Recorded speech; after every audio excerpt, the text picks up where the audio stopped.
မြေဗုဒ္ဓသာသနာတော်နှစ်2569ခုလူတော်ဟာကောဇာတက္ကရာ1389ခုနှစ်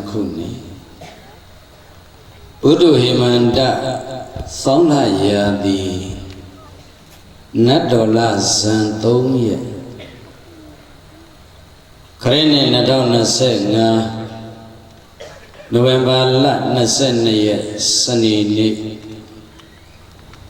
ကောင်းမြတ်တရားမင်္ဂလာပေါင်းနဲ့ခညောင်းပြည့်စုံသည့်ညချမ်းကာလဘေဝတိုင်းဒေသကြီးဟောမြို့နယ်မြစ်ကျိုးတိုက်နယ်မြစ်ကျိုးကြီးရွာမင်္ဂလာစီဥထေမြစ်ကျိုးဆွမ်းလောင်းဝအသင်ဓမ္မယုံတော်ရှိမှရှိတယ်ဓမ္မတပင်နဲ့ဓမ္မပလင်တော်မြတ်ဝဲယနေ့မြတ်ဗုဒ္ဓသာသနာတော်ကြီးကိုကြီးညိုလေးစားမိခိုအားထားကြပုံသောသာသနာအကျိုးတော်ဆောင်လူကြီးမင်းများသာသနာအကျိုးတော်ဆောင်လူငယ်မောင်မင်းများနဲ့သဟပုံညကာရီကောင်းမှုကုသိုလ်ပြုပတ်ဖြစ်ကြတယ်အလုံးစုံကောင်းမှုရှင်တရားဓမ္မများနဲ့ယနေ့9ရက်သာသမီအာစိဏကံကုသိုလ်ရှင်မိသားစုများကစုဆောင်စုပေါင်းပြီးတော့ဆင်နွှဲခြင်းပပူဇော်ကြတဲ့14ကြိမ်မြောက်မြစ်ကျိုးကြီးဟာရဲ့နှစ်ဦးအကျိုးအထူးဓမ္မတပင်ပရိသေဘယ်နှညမြောက်ပြီ3ညမြောက်ဓမ္မတပင်ရဲ့တရားနဲ့ကျေးဇူးပြုကျေးဇူးဆက်ဖို့တာဝန်လည်းကြားရောက်လာတဲ့ဘုန်းကြီးတို့ရဲ့ဓမ္မတပင်မှာယနေ့ဗုဒ္ဓသာသနာတော်ကြီးကိုပစ္စယနုဂဟတုတ်ဖြင့်ချင်းမြောက်ထောက်ပံ့လူပန်းပူဇော်နေကြတဲ့အလုံးစုံကောင်းမှုရှင်တရားဓမ္မများတို့အားကျေးဇူးဆက်သောအားဖြင့်၎င်းအလုံးတရားချက်ခင်သူတော်စင်များဓမ္မသံဝေကဉာဏ်ရင့်သန်တိုးပွားနိုင်ပါစေခြင်းအကျိုးငါ၎င်းဘဝခန္ဓာအရှိကိုဓမ္မအသိနဲ့ဘဝအထက်တန်းရအောင်တလန်းကြိုးစားနိုင်ပါစေခြင်းအကျိုးငါ၎င်းရည်ရွယ်ပြီးတော့ကျေးဇူးဆက်ဟောကြားဖို့ရွေးချယ်ထားတဲ့တရားတော်တစ်ပုဒ်ပရိသတ်ရဲ့ခေါင်းစဉ်လေးပြောမယ်အဲ့တော့တရားခေါင်းစဉ်လေးပြောမယ်လို့ဆိုလိုက်တော့ တရားနာပရိသတ်ကဘုန်းကြီးမျက်နှာမော့ကြည့်တယ်ဒီကိုတော့ဗာတရားများဟောမလဲပေါ့တရားကောင်းစီလေးမှတ်လိုက်စမ်းမှတစ်လုံးနဲ့လူတဲ့ပရိသတ်ကြီးတရားကောင်းစီပါလေလူပါဗျာမမီလားမှန်ပါဗျာဗာတရားလူပါဗျာတရားကောင်းစီနေပြီးတော့အဖြေတွေပေးရလို့သိဉာဏ်ပင်ပန်းသွားတာတမင်တကာတွေကဒီကောင်းစဉ်ကိုရွေးထားတာယောပရိသတ်ရဲ့ဗာတရား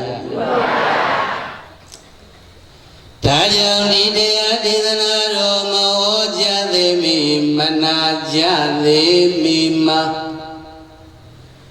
တရားတော်ပိုင်ရှင်ဖြစ်တော်မူသည့်သုံးလောကတော်တာရှင်တော်မြတ်ဗျာ၏သဗ္ဗညုတညာနာစွမ်းရည်သုံးရတို့ကိုအာယုံယုံကြည်ညိုရှိခိုးလိုက်ကြပါအောင်စို့အလုံးလက်အုပ်ရှိမြတ်စွာဘုရားကိုယ်စီကိုယ်ငါအာယုံပြုကြည်ညိုထားကြပါဇာနိတပံပဇာနာတိတေတိတပံပိယလယံဇာနိတပံပဇာနာတိတေတိတပံပိယလယံယောသဗ္ဗညုတညာနေနာဝန္ဒေတံညာနာသမိကံယောဓမ္မကထာဒေသနာကိုသေချာကျန်နာဟောညံပြသည်ဒေသကထွတ်တဲ့အကျင့်ဘုရားရှင်ကိုရောမြတ်ရည်သည်သဗ္ဗညုတညာနေနာအပေါင်းကုန်အကြောင်းဆုံးလင်မအမှန်ဖြစ်ပေါ်သဗ္ဗညုတညာတော်ဖြင့်ဇာနိတပံသီစယအမြာညီယတရားကိုပဇာနာတိဆုံးစာကုန်စင်သိမြင်တော်မူပါပေ၏ဒေတိတပံပိဟောပြသပွဲသွဲမြဖြင့်တရားစင်ဒီကိုလည်းပဇာနာတိဆုံးစာကုန်စင်သိမြင်တော်မူပါပေ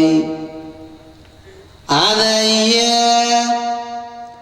သိဏ္ဍငရေမြဝေနေတွေသန္ဒ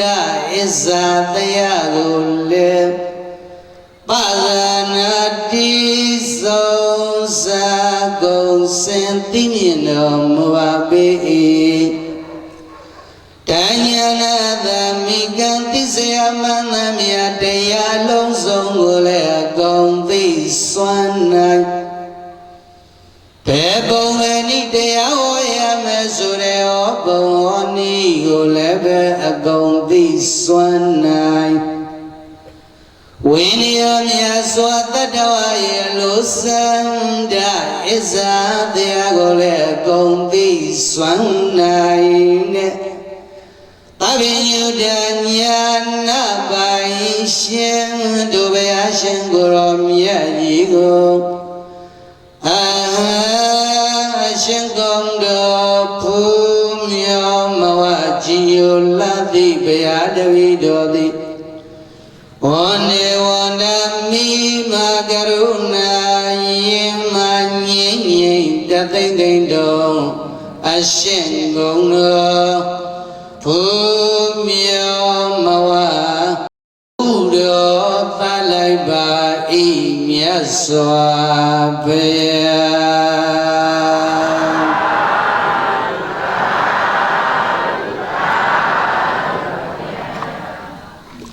အလုံးတရားချစ်ခင်သူတို့စင်များမိမိတို့ချမ်းသာမြတ်တတ်သောဣရိယာပုဂ္ဂလေးများကိုယ်စီကိုယ်ငါထားရှိလို့တရားတော်ကို ချမ်းသာသာလွတ်လွတ်လပ်လပ်နဲ့နာယူကြည်ညိုနိုင်ရပါပြီအဲ့တော့တင်မလင်ကိုရအနေထားလေးပြုပြီးတော့တရားနာကြားမှအစဉ်ပြေနိုင်မဲ့သူတော်ကောင်းများကလည်းတင်မလင်ကိုအနေထားလေးပြုတရားနာကြားဖို့ဘုန်းကြီးတို့အခွင့်ပေးပါတယ်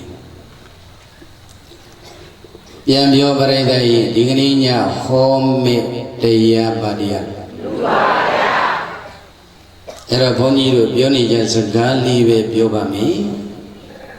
အခုတရားနာနေတဲ့အမျိုးတော်တွေ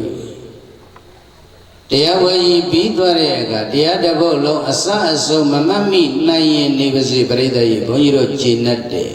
ဘာတော့မမေ့ရတရားကောင်းစဉ်တော့မမေ့ကြစေနဲ့ဘာတရားလူပါဗျာ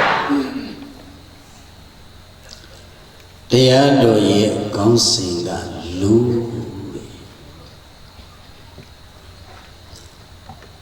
အစရိတဝဗျမစရိယအလဒယောဘနေတနံစိဏကောဇဝဇာယန္တိခိနမစေဝပန္လလေခိနမစေကုန်ကလေးပဲငါပဇွန်ရှိသောပန္လလေးရေ6ခန်းလည်းရရှော့ညွန်ပွား၌စိဏကွန်စာခြေတော်မသံတောင်းပန်ကျိုးပြီးကြိုးကြဦးကြီးတို့သည်စာယနိဝါစာသမယပါဒဖြင့်သာဝရကျမ်းမာရင်ငေးငိုင်၍နေကြကုန်တကဲ့သို့ဧဝမေဝဧဝံတတပမထာယုထိုအတုကလည်းဣဒလောကေဤလောက၌အဘဗန္တိတောကြောင့်ကျိုးသိမြင်ပညာနေပါပုဂ္ဂိုလ်များသည်ရောက်ပါနေပြုမြင့်နုနယ်ငယ်ရွယ်စဉ်ကာလ၌ဝါရောက်ပါနေတတိနေကံပညာဉာဏ်တို့ထပ်သမဆုံးအချိန်ရှိတုံးကာလ၌ဓန္နလောကီဥစ္စာပြပြကိုအလတ္တမယမနေကြိုးစား၍မရှာပွေခဲ့ကြလေကုန်သောကြောင့်ဗျမစရိယသီလသမာဓိပညာကိုသိက္ခာ3ရပ်အကျင့်မြတ်တွေကိုလည်းပဲအစရိတဝါလုံးလာရင်သံအသိမအောင်ကျင့်ဉာဏ်ကျိုးကုန်အမထုတ်ခဲ့ကြလေကုန်သောကြောင့်ဇာယန္တိကျိုးကြဝူကြီးကျမိုင်နိသို့အဘိဘုံတွေကျမ်းမိုင်၍နေရရလေကုန်တည်း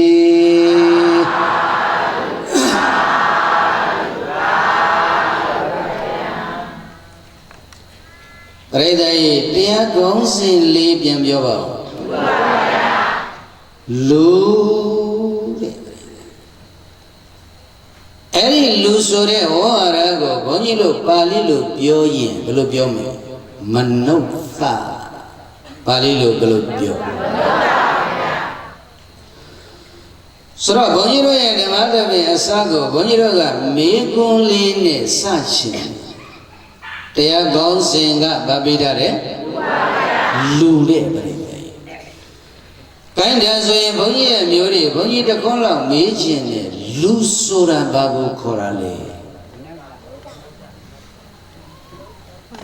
ဘာကိုခေါ်တယ်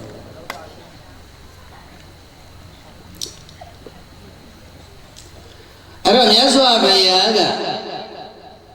လူဆိုတဲ့ဝေါ်ဝါဒရဲ့အဓိပ္ပာယ်ကိုမြတ်စွာဘုရားဖွင့်ဆိုပြထားတာတွေကဘုန်းကြီးတို့ပိဋကတ်တော်မှာများစွာရှိတယ်။သို့တော်လည်းပဲပရိသတ်ကြီးအဲ့ဒီတည်းက4ချက်လောက်ကိုပဲဘုန်းကြီးတို့ဆွဲထုတ်ပြီးတော့လူဆိုတဲ့စကားလုံးဝေါ်ဝါဒရဲ့အဓိပ္ပာယ်လေးပြောပြမယ်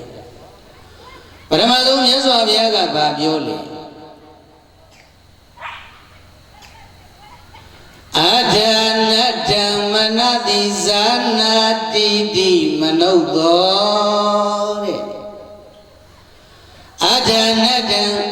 ကြောင်းနဲ့အကျိုးအကောင်းနဲ့အစောကိုမနာတိဇာနာတိပိုင်းခြားဝေဖန်အမှန်ပင်သိနိုင်ပါပေ၏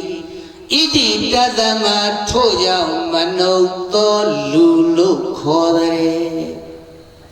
ပရိသေယပရမဆုံးလူဆိုတဲ့ဟောဝါဒရဲ့အဓိပ္ပာယ်လေးမှတ်ရအောင်ကြောင်းကျိုးတရားဣနပတိညာလူဟုခေါ်တဲ့လူဆိုတာဘာကိုခေါ်တယ်လဲပခုံးနှစ်ပတ်ကြာခေါင်းပေါက်နေလို့လူခေါ်တာမဟုတ်ဘူးပြိတ္တာအကြောင်းနဲ့အကျိုးအကောင်းနဲ့အဆိုးကိုပိုင်းခြားဝေဖန်ပြီးသိမှဘာလို့ခေါ်လဲမှတ်ခဲ့နော်ကြောင်းကျိုးတရားဣနပမညာလူဟုခေါ်ရှင်ပြန်လို့တော့လင်္ကာတွေတိုင်ပေးမနေတော့ဘူးပြိတ္တာကြီးတို့က15မိနစ်ပဲဟောမှဆိုတော့ဒါဆိုရင်ပြန်မေးမယ်နံပါတ်1လူဆိုတဲ့ဟောဝါဒရဲ့အဓိပ္ပာယ်ကဘာလဲအကြောင်းနဲ့အကျိုးအကောင်းနဲ့အဆိုးကိုပိုင်းခြားဝေဖန်ပြီးသိမှပြိတ္တာကြီးဘာခေါ်မမီပြီနော်နောက်တကဒုတိယတစ်မျိုးကဓမ္မမနတိဇာနာတိတိမနုသောတဲ့ဓမ္မအဓမ္မဣနဝကို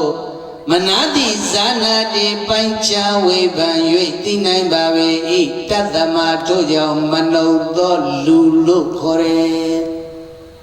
နံပါတ်1လူဆိုတဲ့ဟောဝါဒရဲ့အဓိပ္ပာယ်ဘာပြောလဲဓမ္မနဲ့ဓမ္မမလုံးနဲ့ဓမ္မမလုံးနဲ့ဓာတ်အောက်ချိုက်ကိုမနှလုံးနဲ့စင်ဖတ်တာဘာသာထွက်ဘုရားဘာသာတော်တော်များများစကားမပြည့်ဘူးတို့တရားဝဲတော်တော်များများတရားဝဲသိငန်ဒီရေစမချမ်းမီဓမ္မပူဇာကတ်တော်မယ်ဆိုရင်အနာသာလုပ်တဲ့ပုဂ္ဂိုလ်တွေကကြီးညာလေးရှိတယ်ခုချိန်ကဇတ်ပြီးတော့ဆရာတော်ဘုရားအားဓမ္မပူဇာတို့ဖြင့်ပူဇော်ပါတော့မယ်ဆိုတော့ကိုကြောတဲ့တွန့်သွားတယ်ဓမ္မပူဇာနဲ့ဘုန်းကြီးတော့မပူဇော်နဲ့ကိုလေပင်တာကိုပြန်ပူဇော်လိုက်အဲ့ဒါအကောင်းဆုံးပဲနော်ရောပရိသေယဓာတ်အောက်ချိုက်ကိုမနှလုံးနဲ့စင်ဖတ်ဘာသာထွက်တကယ်အဖေအရင်ခောက်ဘာသာကြတော့မပီဘူးဗျပထွေးဘာသာဆိုပီကပီအေပတီအေတဘီအေဘာပီသလားမပီဘူးလားသိပ်ပီတာပေါ့ပထွေးဘာသာကိုအဖေအရင်ခောက်ကြတော့ဘာပြောလဲဓမ္မပူဇာနောက်ကတရှိပူဇာတွေလိုက်လာဘယ်နဲ့လဲပရိဒါဒါကြောင့်ပရိသတ်ကြီးဘာကိုသိရမလဲဓမ္မနဲ့အဓမ္မကိုပိုင်းခြားဝေဖန်ပြီးသိရမယ်ပြောယုံမချနဲ့တီအောင်လို့နော်ဓမ္မအဓမ္မဣနဝကိုမနာတိဇာနာတိပိုင်းခြားဝေဖန်အမှန်ပင်သိတတ်ပါပေ၏တသမာထိုးကြောင့်မနုသောဘာလို့ခေါ်လူလို့ခေါ်တာအနေချရပြီလားပြန်ပြောနံပါတ်1ကဘာသိရမလဲအကြောင်းနဲ့အကျိုးအကောင်းနဲ့အဆိုးကိုပိုင်းခြားဝေဖန်သိမှလူရဲ့နောက်တကပရိသတ်ဤဓမ္မအဓမ္မဣနဝကိုပိုင်းခြားဝေဖန်ပြီးသိမှဘာခေါ်တယ်နောက်တတိယတစ်မျိုးပြောပြီကုသလဓမ္မမနတိဇာနာတိတိမနုသောတဲ့ကုသလဓမ္မကောင်းမှုနဲ့မကောင်းမှုဤနဲ့ကိုမနာတိဇာနာတိပိုင်းခြားဝေဖန်အမှန်ပင်သိတတ်ပါပေ၏ဣတိတသမထို့ကြောင့်မနုသောလူပါပဲတဲ့နံပါတ်3ကဘာပြောလဲကောင်းမှုနဲ့မကောင်းမှုစာလို့ပြောရင်တော့ကုသလနဲ့အကုသလတောင်းကြောင်းဆရာတော်ပြောတာမဟုတ်ဘူးနော်ကုသိုလ်နဲ့အကုသိုလ်သို့မဟုတ်ကောင်းမှုနဲ့မကောင်းမှုဒီနှစ်ခုကိုပိုင်းခြားဝေဖန်အမှန်သိမှပါလေဘောပေါလား လူဆိုတဲ့ဝါရရဲ့အတိတ်တွေကိုဘုန်းကြီးတို့အမျိုးတွေသိအောင်လို့တစ်ချက်ချင်းပြောပြနေတယ်နော်အေးနောက်တကနံပါတ်၄ကဘာပြောလဲကာရဏကာရဏမနတိဇာနာတိတိမနုဿောတဲ့ကာရဏကာရဏအကြောင်းဟုတ်သည်မဟုတ်သည်ကိုမနတိဇာနာတိပိုင်းခြားဝေဖန်အမှန်ပင်သိတတ်ပါပေ၏ဣတိတသမထို့ကြောင့်မနုဿောလူလို့ခေါ်တာအကြောင်းဟုတ်သည်မဟုတ်သည်ကိုပိုင်းခြားဝေဖန်အမှန်သိမှဟာလေလူဘာလို့ခေါ်လဲဒါဆိုရင်ပရိသတ်ရေဘုန်းကြီးတို့ဘိဒကတော်တွေတဲကလူရင်းလေးအနည်းချုပ်ပြီးတော့၄ချက်လောက်ဆွဲထုတ်ပြလိုက်ပြီဘာရဲ့အတိတ်ပဲလူရဲ့အတိတ်ပဲဘဝမှာပခုံးနဲ့ကကြာကောင်းပေါက်နေုံနဲ့တို့အမျိုးတွေလူလို့မသိမှန်းတယ်အဲ့ဒီအကြောင်းရင်းက၄မျိုးတစ်မျိုးမျိုးမှမသိဘူးမငြိညွတ်ဘူးဆိုရင်အဲ့ဒီပုဂ္ဂိုလ်လူလို့မမှန်နဲ့မှန်လားဒါကြောင့်အဲ့ဒီ၄ချက်ကိုဘုန်းကြီးတို့အားလုံးပြန်ပြောကြည့်အောင်နံပါတ်1အကြောင်းနဲ့အကျိုးအကောင်းနဲ့အဆိုးကိုပိုင်းခြားဝေဖန်ပြီးသိမှနောက်တကနံပါတ်2ကဓမ္မအတ္တမဤနဝကိုပိုင်းခြားဝေဖန်သိမှလူအေးနောက်တကနံပါတ်3ကပရိသတ်ရေကောင်းမှုနဲ့မကောင်းမှုဤနှစ်ခုကိုပိုင်းခြားဝေဖန်သိမှဘာကောနောက်တကနံပါတ်4ကတော့အကြောင်းဟုတ်သည်မဟုတ်သည်ကိုပိုင်းခြားဝေဖန်သိမှဘာလို့ခေါ်သဘောကျရဲ့လားလူရဲ့အဓိပ္ပာယ်တော်ကောင်းတို့နားလည်သွားပြီအဲဒီလိုနားလည်သွားပြီဆိုရင်ဘုန်းကြီးတို့ရှေ့ဆက်ပြီးပြောခြင်းတဲ့အကြောင်းအရာလေးကဘာလဲလူကျင့်ဝတ်ဘာလဲလူကျင့်ဝတ်ပါဗျာတနည်းပြောလို့ရှိရင်လူသားတစ်ယောက်ရဲ့အရည်အသွေးဘသူရဲ့အရည်အသွေးလူသားရဲ့အရည်အသွေးပါဗျာကဲလူသားတစ်ယောက်ရဲ့အရည်အသွေးဟာဘာဒီကိုခေါ်တယ်လို့လေဓမ္မဂရိကတွေအများကြီးမွေးထုတ်ထားတဲ့ရွာဟမ်ဘောနေတဲ့ကျုံးမှာတော့နာမည်ကြီးပဲဟုတ်လားတရားကွင်းနဲ့သူတို့မရောက်ဘူးသေးလို့ဖြစ်မှာပါလူသားတရားရဲ့ကျင့်ဝတ်တနည်းပြောရင်လူသားတရားရဲ့အရည်အသွေးတွေကဘာတွေလဲဆိုရင်သူတော်ကောင်းတို့ပြောကြည့်မယ်အဲ့တော့ဘုန်းကြီးတို့အရက်တဲကိုလက်ပြီးတော့ကြွတဲ့အခါဘုန်းကြီးတို့နားထဲမှာဂီတသံစဉ်လေးတစ်ခုမကြမ်းမကြကြားရတယ်သိကောင်းနေဗျာသိသဘောကျတယ်လူဆိုသည်မှာဗါတယ်တိလသမာဓိသိက္ခာပြည့်စုံမှလားသိက္ခာဘယ်နှပါသိက္ခာဘယ်နှပါဘာတွေပါလဲဗီဒီယိုတွေဖုန်းနေနဲ့ဗီဒီယိုရိုက်ပြီးအသံတွေဖွင့်နေတယ်နော်အသံတွေလိုက်တွေလွှဲမနေနဲ့တော့ကြဘုန်းကြီးဗလင်မော်တက်ချင်းဆိုတယ်ဆိုပြီးနေနိုင်ရင်ကအစဲခံနေရမယ်ခေတ်ကမီဒီယာခေတ်ပြောနေတာကအဲ့ဒီဂီတသံစဉ်လေးဟာလူသားတစ်ယောက်ရဲ့ကျင့်ဝတ်တနည်းပြောရင်လူသားတစ်ယောက်ရဲ့အရည်အသွေးကိုဖွင့်ဆိုပြတတ်တာအင်မတန်ထိရောက်လွန်းလို့လူဆိုဒီမှာသီလသမာဓိသိက္ခာပြည့်စုံမှသာသူရဲ့ဂီတသံစဉ်မှာကတော့ပြိဿရဲ့သီလသိက္ခာနဲ့သမာဓိသိက္ခာနှစ်မျိုးပဲပြတယ်ဟုတ်တယ်မလားသို့တော်လည်းပဲဘုန်းကြီးတို့လောကမှာကျင့်ရမယ့်ကျင့်ဝတ်တရားတွေကိုကြည့်လိုက်ရင်သိက္ခာဘယ်နှပါသီလသိက္ခာသမာဓိသိက္ခာပညာသိက္ခာသူရဲ့ဂီတတန်စင်အရာဆိုလို့ကောင်းအောင်အစဉ်ပြေအောင်ချုံးမွေးအောင်လို့သူကနှစ်ချက်တည်းပြတယ်အမှန်ကသိက္ခာ၃ပါးရှိတယ်လူတယောက်ကဘယ်တော့ပဲကိုချင်းသီလတွေကောင်းကောင်းဘယ်တော့ပဲတည်ကြည်မှုတွေရှိရှိအကောင်းအဆိုးအကြောင်းကျိုးကိုပိုင်းခြားဝေဖန်နိုင်တဲ့ပညာမရှိရင်ဘဝရှင်သန်လို့ရတယ်မရပါဘူးဗျာဒါကြောင့်သိက္ခာ၃ပါးပြည့်စုံရတယ်အဲ့ဒီသိက္ခာ၃ပါးမှာပရိသတ်ရဲ့ပထမဆုံးသိက္ခာကဘာလဲသီလဘာသိက္ခာ ဘုန်းကြီးတို့သူတော်ကောင်းတို့ရဲ့ဘဝအလွန်အရေးကြီးတယ်မှန်ရလားဆိုလိုက်ဆွေပြတ်မျိုးပြတ်မပြနဲ့ပြတာကခင်ဗျားတို့အဟွာပြုတ်ပြီးမှပြတာလေပြတ်တာကိုပြောတာဆွေပြတ်မျိုးပြတ်စီစိမ်ပြတ်နေဆယောဂတွေကိုခြင်းတရားအယူ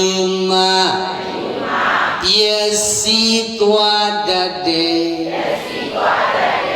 ဆွေပြတ်မျိုးပြတ်စီစိမ်ပြတ်နေဆယောဂတွေကိုခြင်းတရား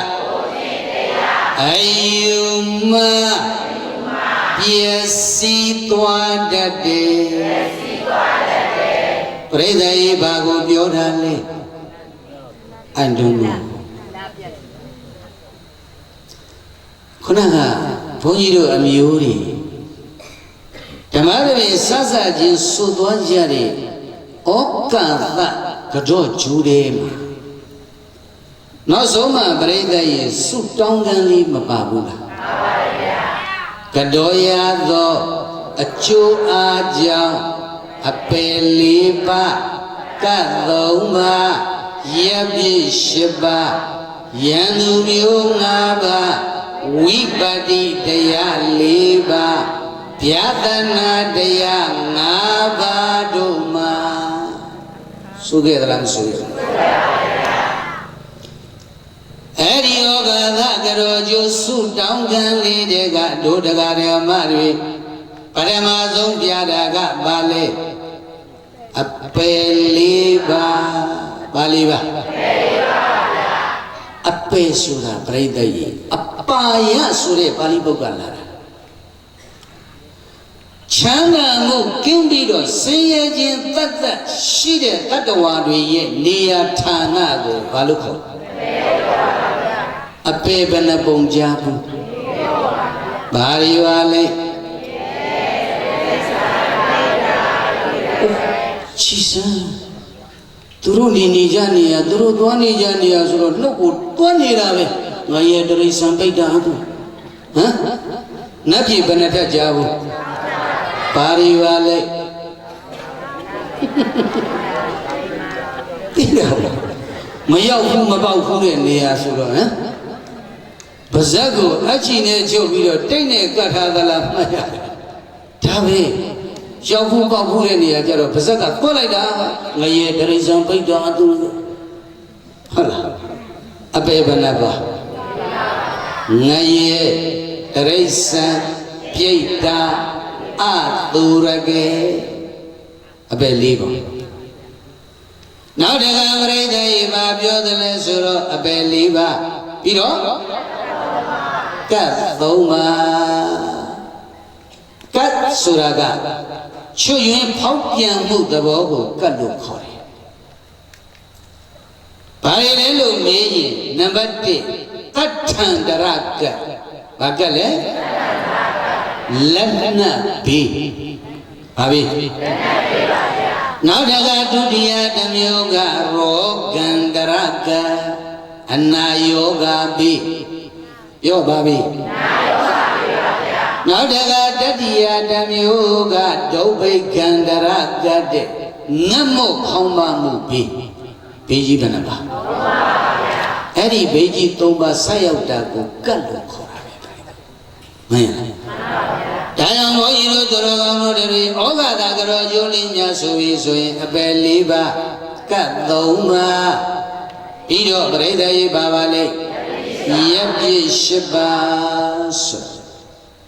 သူတော်ကောင်းတရားဆိုတာကိုဘာတခုမှအတုခွင့်မရှိနော်အပြစ်တွေနဲ့ချမ်းရံနေတဲ့အယက်ဒေသမို့လို့သူ့ကိုရပ်ပြည့်၈ပါးလို့ခေါ်တယ်။ဘာတွေလဲလို့မေးရင်ငရေတရိษံပြိတ္တာအပေ၃ပုံပဲဘယ်နှပုံနောက်နံပါတ်၄က အတိညတ္တဗျမနဲ့အရူပဗျမအတိညတ္တဗျမဆိုတာကယုတ်တတ်ပဲရှိပြီးတော့နာမရှိဘူးပြိတ္တိအရူပဗျမဆိုတာကနာတတ်ပဲရှိပြီးတော့ယုတ်မရှိဘူးသူလည်းပဲယက်ပြရှိပါတယ်မှာပါတယ်နောက်နံပါတ်5ကပစ္စံတရိအယဘာယပစ္စံတရိဆိုတာဘာကိုပြောတာလဲမေးရင်ယရဏသုံးပါးကိုသဝိယုံကြည်မှုမရှိဘူးယရဏသုံးပါးကိုကိုယ်ွယ်အားထားမှုမရှိတဲ့လူရိုင်းသူရိုင်းတို့ရဲ့နေရာဌာနကိုဘာခေါ်လဲပစ္စံတရိစာလို့ပြောတယ်နော်အဲ့တော့ဘုန်းကြီးတို့တော်ကောင်းတို့နားလေဒါကပစ္စံတရိဆိုတာအိုးလူသူအရောက်ပေါက်နေပြီးတော့အလွန်တရာသိငယ်တဲ့ရွာသိမ်းရွာငယ်ဇနဘုတ်ကလေးကိုဘာလို့ထင်တယ်ပစ္စံတရိလို့ခေါ်တယ်မဟုတ်ဘူးပြိတ္တိနော်ယရဏသုံးပါးဟာဘာမှမသိယရဏသုံးပါးကိုယ်ွယ်ယုံကြည်စိတ်ကပ်မှုဘာတခုမှမရှိရတဲ့လူရိုင်းသူရိုင်းအရိုင်းအဆိုင်တွေနေတဲ့နေရာကိုဘာခေါ်လဲတို့မြေကျိုးများအဋ္ဌိပါသည်မှန်ပါဗျာဟုတ်တော်လိုက်တာဟမ်ဘုရားမြန်တတ်တော်တွေရရှိရင်45ဝါလောက်လာဝါဆိုတရင်သုံးတော်မယ်သဘောရှိတယ်နော်ဘာရဲ့လဲပစ္စံတရိနောက်တစ်ခုကပရိသတ်ရဲ့မိစ္ဆာဒိဋ္ဌိအယူရှိသူပြောပါအယူမိစ္ဆာဒိဋ္ဌိအယူရှိပါဗျာနောက်တစ်ခါပရိသတ်ရဲ့ဘာပြောတော့ဆိုရင်ဒုတ်ပညာတဲ့အကောင်းအဆိုးအကြောင်းအကျိုးလောက်မှခွဲပြားဝေဖန်နိုင်တဲ့အသိဉာဏ်ကင်းမဲ့တဲ့ပုဂ္ဂိုလ်တနည်းပြောရင်ပညာမဲ့သူဘာမဲ့သူပညာမဲ့သူပါဗျာနောက်တစ်ခါနံပါတ်8ကတော့သာသနာပကလာပကလာကုသိုလ်ကောင်းမှုဆိုတာဘာတစ်ခုမှပြုခွင့်မရှိဘူး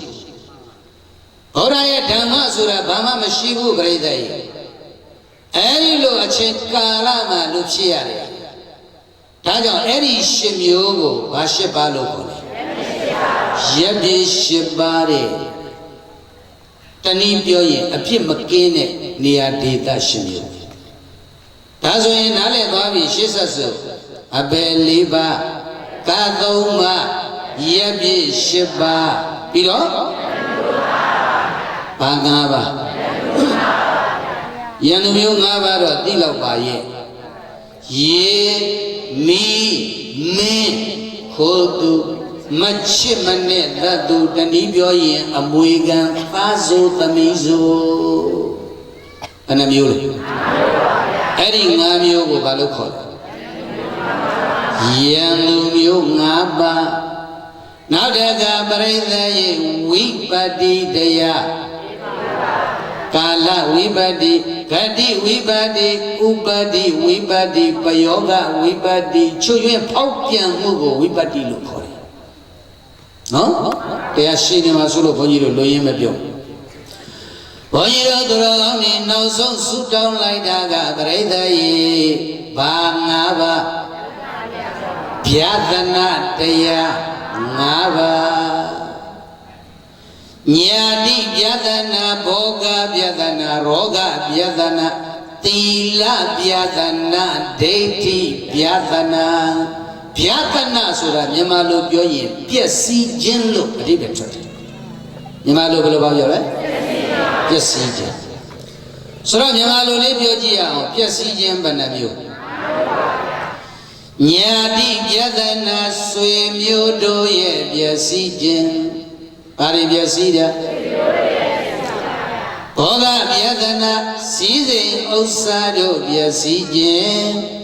ရောဂဗျာဒနာအနာယောဂနှိစ္စလို့ပျက်စီးခြင်း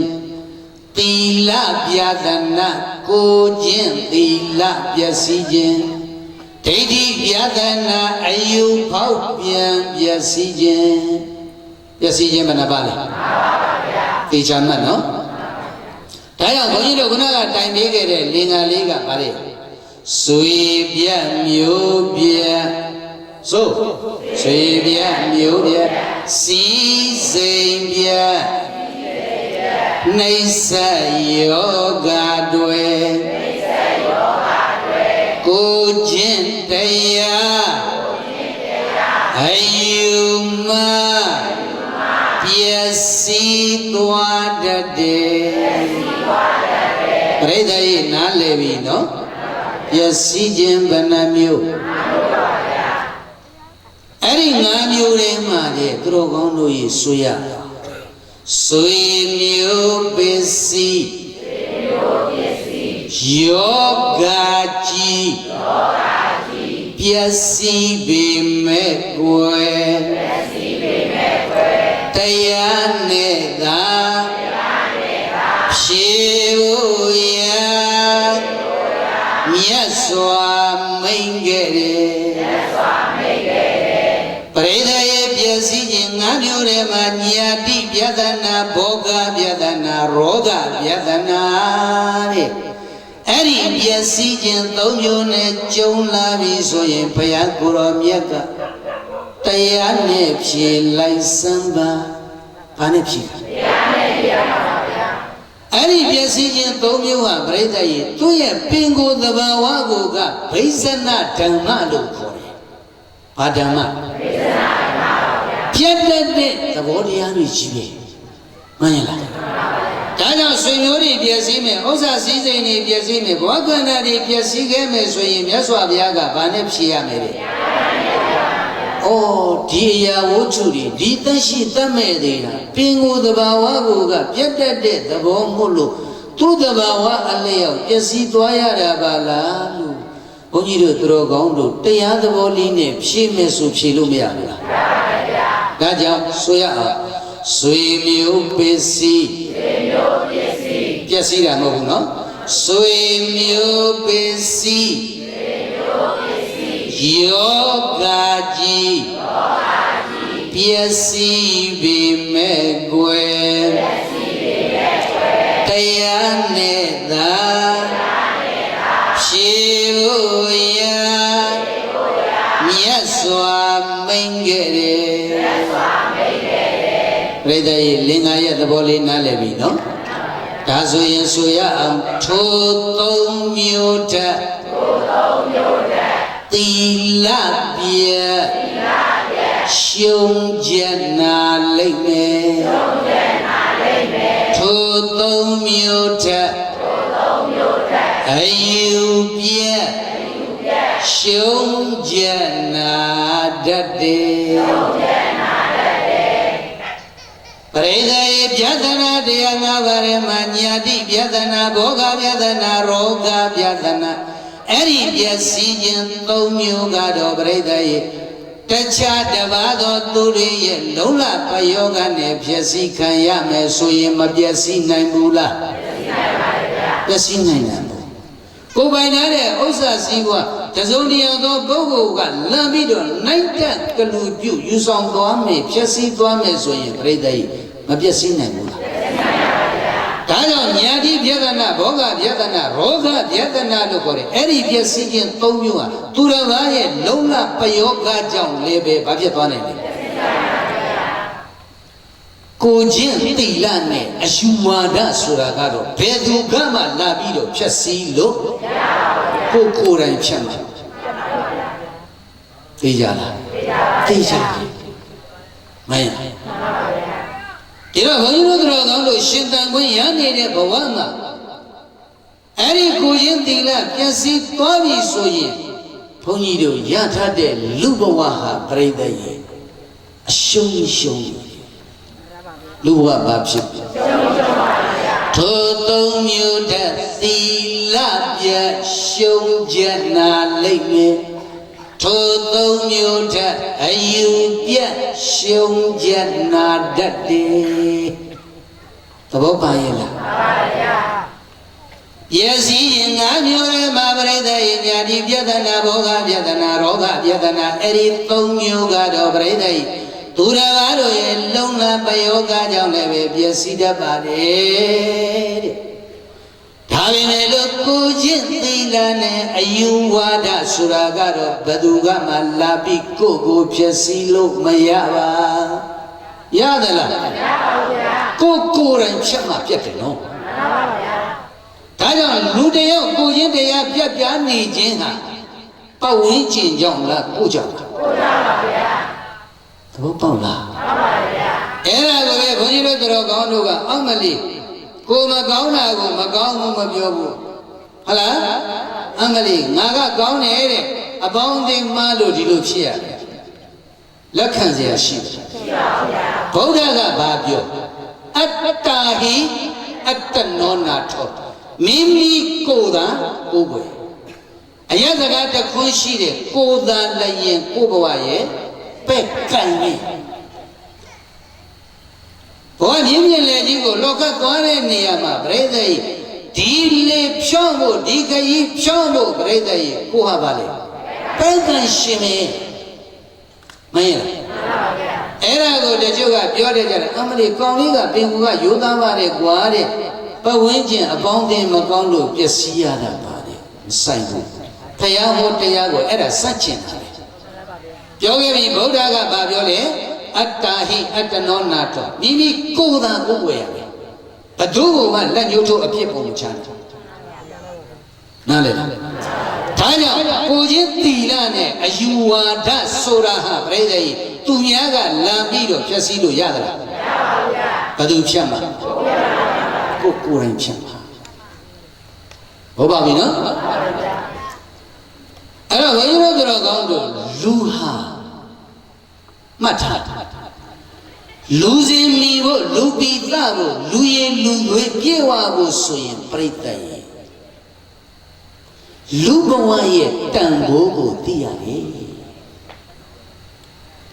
ပြိဿရဲ့ပြန်မိမယ်ဘဝမှာလူစင်မီဖို့လူပိသဖို့လူရင်လူငွေပြေဝဖို့ဆိုရင်ဘာကိုသိရလဲကိုင်းဒါဆိုရင်မိခွန်းလေးတစ်ခုထုတ်တယ်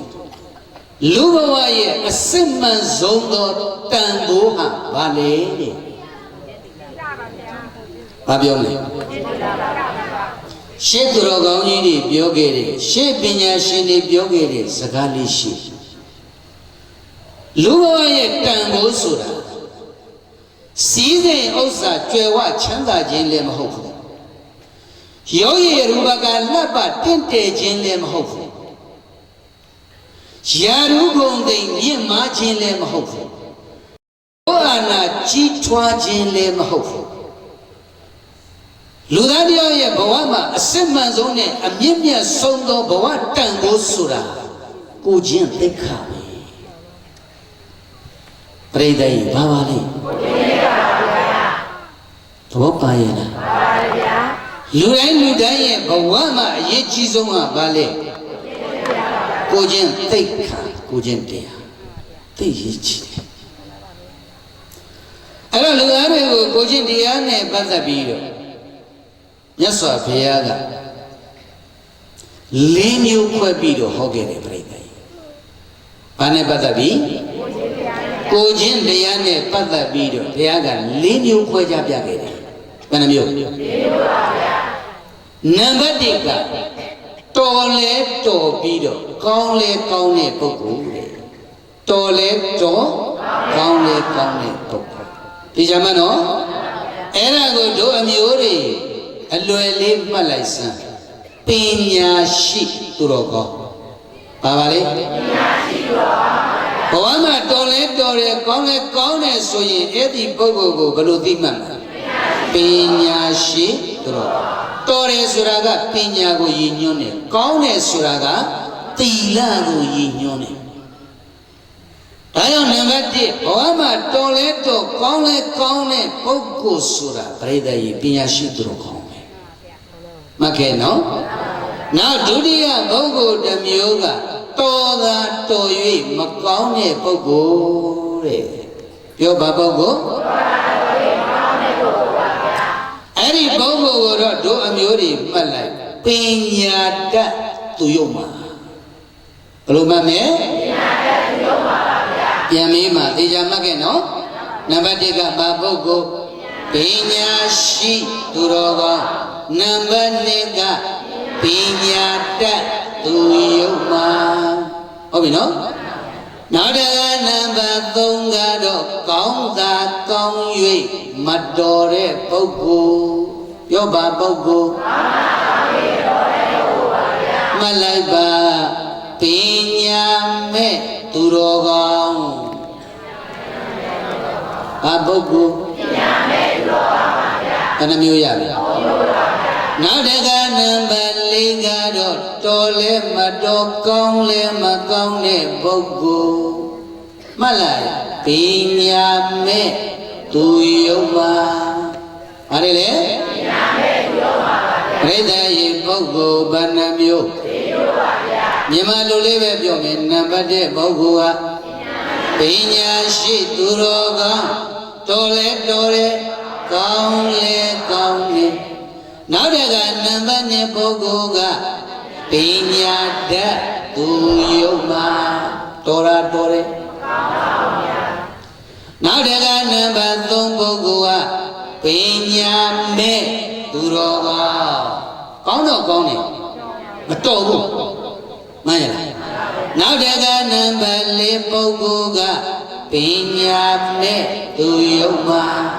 အဖြစ်လေကောင်းလဲမကောင်းတော်လဲမတော်ဒါဆိုရင်ဒုက္ခကောင်းပြီပုဂ္ဂိုလ်၄မျိုးဘုရားခွဲခြားပြထားပြီးပြီတို့မြတ်ကိုကိုကိုလက်ညှိုးလေးတွေကိုစီလက်ထိုးပြီးတော့မိကွန်းလေးထုတ်ချစမ်းငါပဲထဲမှာပါသလဲ1 or 2 3 4ဘယ်ထဲပါအတော်လိုက်တယ်ဗျာဟမ်ဘုရားမြတ်ရှိအေးတဲ့ဘွဲ့မြတ်ပြီးမလားဝမ်းထဲမှာဘိုက်ထဲမှာပြောတာလားဟမ်အေးပြိတ္တ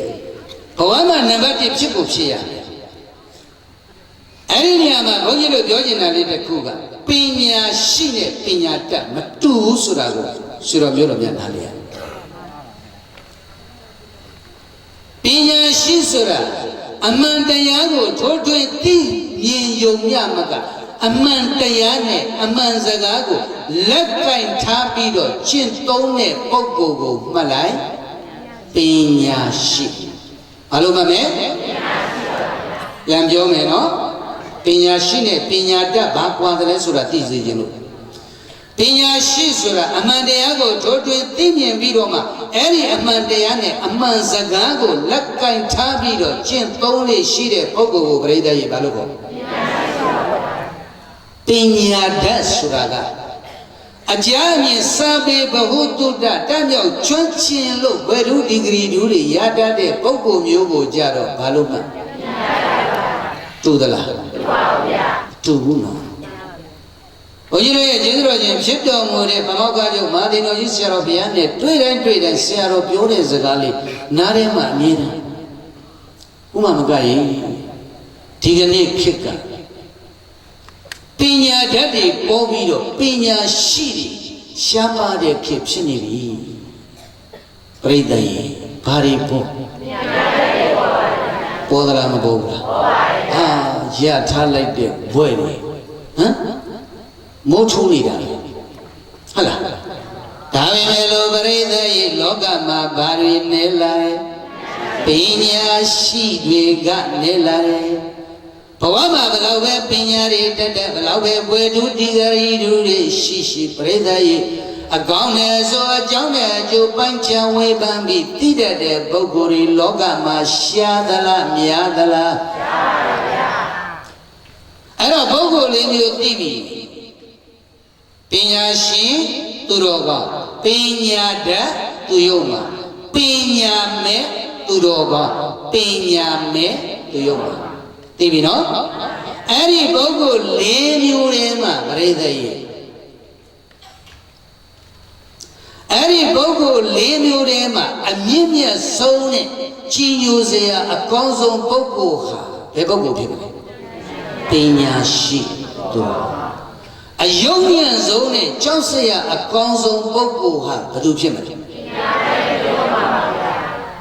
ဝါမချနဲ့နံပါတ်နဲ့ပြောနံပါတ်ဘယ်လောက် no နံပါတ်2ပညာဓာတ်သူယုံဘာဖြစ်လို့အဲ့ဒီပညာဓာတ်သူယုံမှာဆိုတဲ့ပုဂ္ဂိုလ်မျိုးဟာပညာမဲ့သူယုံမှာထက်ကိုတတ်တဲ့အတတ်ပညာတွေနဲ့ပုံမူပြီးတော့ကောက်ကျစ်စင်းလဲလှည့်စားတတ်လို့ပညာဓာတ်သူယုံမှာဆိုတာအယုံညံ့ဆုံးနဲ့ကြောက်စရာကောင်းဆုံးပဲသဘောပေါက်လားဒါဆိုရင်တို့အမျိုးတွေဘယ်ထဲပါ တော်တယ်နော်တော်လိုက်တယ်ကိုဘယ်တဲ့ပါလို့ပါမှန်းတာ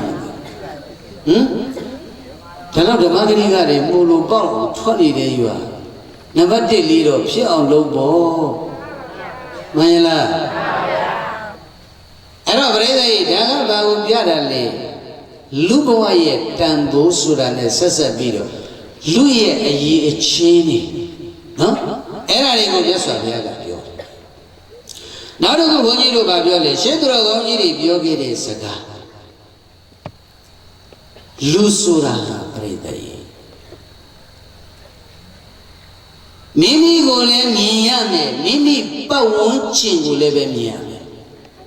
ပြန်ပြောပြိဿကြီးနံပါတ်1ဘယ်သူ့ကိုမြင်ရလဲကိုမြင်ရမယ်ပြီးတော့မှကိုယ့်ရဲ့ပတ်ဝန်းကျင်ကိုလည်းမြင်ကြည့်ရတယ်ပါလာတယ်လူဆိုတာမိမိကိုလည်းမြင်ပြီးတော့မိမိနေထိုင်ရာပတ်ဝန်းကျင်ကိုလည်းပဲမြင်အောင်ကြည့်နိုင်မှအတ္တပရမြတ်တဲ့လူတနည်းပြောရင်လူရည်လူသွေးပြည့်ဝတဲ့လူကိုခေါ်တယ်မှန်လားမှန်ပါဗျာဘာကြောင့်လို့ဆိုရင်ပြိဿရဲ့လူဆိုတာပတ်ဝန်းကျင်ကိုမိရသလားမမိရဘူးလားမိရပါဘူးအဲ့တော့လူဆိုတဲ့တတ္တဝါဟာပတ်ဝန်းကျင်ကိုမိပြီးတော့မှဖြစ်ပေါ်လာရတယ်လို့အဲ့ဒီပတ်ဝန်းကျင်ဆိုတဲ့အရာကလည်းပဲပြိဿရဲ့လူသားတွေကိုမိပြီးတော့မှဖြစ်တည်ရတာလေမှန်ပါဗျာဒါကြောင့်အတိညာရှိတဲ့လူဟာမိမိကောင်းစားရေးဆိုတာကိုပြုနေစဉ်အခိုက်မှာပြိဿရဲ့မိမိပတ်ဝန်းကျင်လူအဖွဲ့အစည်းရဲ့အကျိုးဆိုတာကိုလည်းပဲမြင်အောင်ကြည့်ဖို့လိုသလားမလိုဘူးလားမှန်ပါဗျာအေးရေးကြည့်တယ်လို့မှန်ပါဗျာဘာကြောင့်လဲမင်းရင်ပြိဿရဲ့ပတ်ဝန်းကျင်ကိုအစင်တန်းမြင်အောင်ထိမ့်သိမ်းဆောင်းလျှောက်လိုက်တာဟာကိုအစင်တန်းမြင်အောင်ထိမ့်သိမ်းဆောင်းလျှောက်လိုက်တာပဲမှန်ပါဗျာလူတွေကတဝူးချင်းတယောက်ချင်းစီနေအပြင်ဘလောက်ပဲဘွယ်ဒုဒီဂရီဒုတွေရမ်းပြီးတော့ပညာတွေတက်နေပါလေလူမှုအဆင့်အတန်းကိုဆုံးဖြတ်တော့မယ်ဆိုရင်ဘယ်တော့မှမှတ်တာ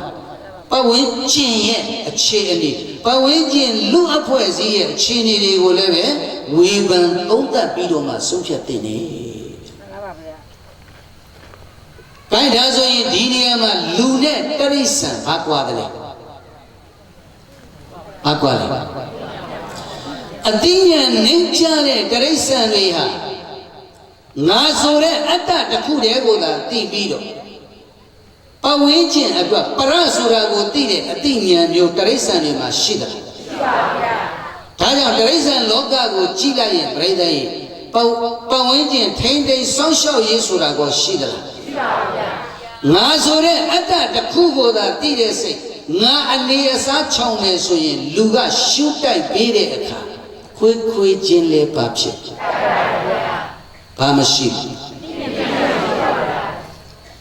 ဒါဆိုရင်သူတော်ကောင်းတို့နားလည်ပြီလူနဲ့တိရစ္ဆာန်ဘာကွာအေးအစာအပြောပါကလူနွားတိရစ္ဆာန်တန်ကံရတာခြားကြစွာလူမာသီလအာစာရနဲ့ညာနာခြေစုကုန်သာထူ၏မဂ္ဂရိဝမန္လိဆရာတော်ဘုရားကြီးဖွင့်ဆိုတော်မူတယ်အေးအစာအပြောပါကလူနွားတိရစ္ဆာန်တဏ္ဍမြတ်သာခြားကြစွာ၏တဲ့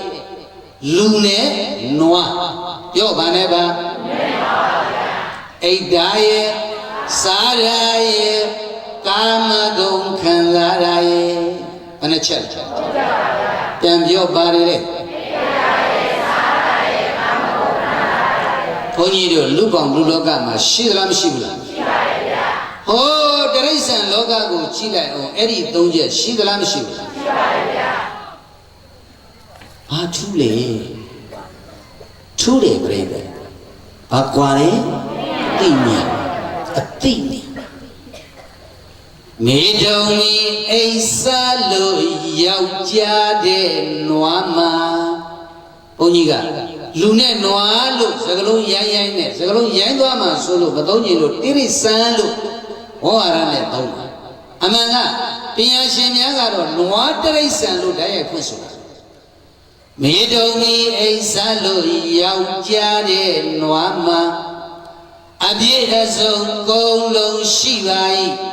သိပညာတတ္တဗနွားထပူသာ တပညာချိုးကြခြင်းကလူမိုက်ထောင်ထိုးယောက်ျားကိုနွားဟုဆိုရတဲ့ဘောပေါလားပရိသတ်ရဲ့မြေတုံးမြေဝဲတာရဲ့အိဋ္ဌာရဲ့စာတာရဲ့အဲ့ဒီသုံးချက်ဒီလူပေါင်းလူလောကရှိတယ်လို့တရိစ္ဆာန်လောကမှာရောမရှိဘူးလားရှိပါရဲ့တူတယ်နော်ဒါဆိုရင်ဒီနေ့ဘုန်းကြီးတို့တော်တော်လူသားတွေတရိစ္ဆာန်နဲ့ပါကွာတော့ဆိုရင်အသိဉာဏ်ရှိမှုကွာတယ်ပါကွာလေအသိဉာဏ်ရှိမှုကွာတယ်အဲ့တော့ဘဝမှာလူသားတယောက်ရှင်းနေပါရဲ့နဲ့အသိဉာဏ်နဲ့ကမ်းနေပြီဆိုရင်အဲ့ဒီပုဂ္ဂိုလ်တရိစ္ဆာန်နဲ့ဘာထူးပါပါဗျာဒါပဲနော်မှန်ပါဗျာတတိထားသူတို့ကောင်းပြီတတိထားလူဟာလူပဲဖြစ်တဲ့နဲ့တရိစ္ဆာန်မဖြစ်တဲ့လူဖြစ်ပြီးတော့တရိစ္ဆာန်စိတ်ကောင်းလာပြီဆိုရင်တော့တင်ကြတဲ့ပြိဿကြီးကမ္ဘာလောကကြီးဘာဖြစ်တော့ပျက်စီးတော့မယ်ဘာဖြစ်တော့ပျက်စီးတော့ဒါကြောင့်လူဟာလူစိတ်မွေးဖို့လိုတယ်လူဟာဘာမွေးဖို့လို့တို့အမျိုးတွေရှိပြီးသားမလားယုံပါတယ်ဟာလားသိရရှိတယ်ဘဝမှာတဲ့လူတယောက်ဟာဘဝဆင်းရဲနေကြနေတယ်ဆိုကြပါလားအဲ့ဒီလိုဘဝဆင်းရဲနေကြနေရင်အဲ့ဒီဆင်းရဲမှုအဲ့ဒီနေကြမှုဟာကံတရားကြောင့်လို့ကံကိုယုံမဲ့ဖွဲ့ပြီးတော့ပြောလို့ရသလားမရဘူးလားဩဒီကောင်လေးဆင်းရဲမဲ့သာဆင်းရဲတာကသူကမြကြိုးစားပြီးတော့လှုပ်ရှားပါရဲ့အတိတ်ကံကြောင့်သူဆင်းရဲနေတာပါလို့ကံကိုဘုန်းကြီးတို့ကအပြစ်ပုံချလို့ရတယ်ဒါပေမဲ့လို့ဘဝမှာနားလေတိတတ်မှုခေါ်တဲ့ဘဝအတိဆင်းရဲနေရင်တော့ဘသူ့ကိုမှသွားပြီးတော့အပြစ်ပုံချလို့မရဘူးပြိတ္တိမရရေးကြည့်တယ်နော်လူဆင်းရဲတဲ့ကိုကံတရားကြောင့်လို့ပြောလို့ရပါမယ်နားလေတိတတ်မှုဆင်းရဲသွားပြီဆိုရင်အဲ့ဒါကံတရားနဲ့မဆိုင်ဘူးအဲ့ဒါတကယ်လူစင်တန်နေကြတာပဲလူတယောက်ဟာဘဝမှာစားရင်ဝတ်ရင်နေရကြရင်မပြည့်စုံဘူးဆိုရင်အဲ့ဒီဆင်းရဲခြင်းဟာဒီတဘဝပဲဘယ်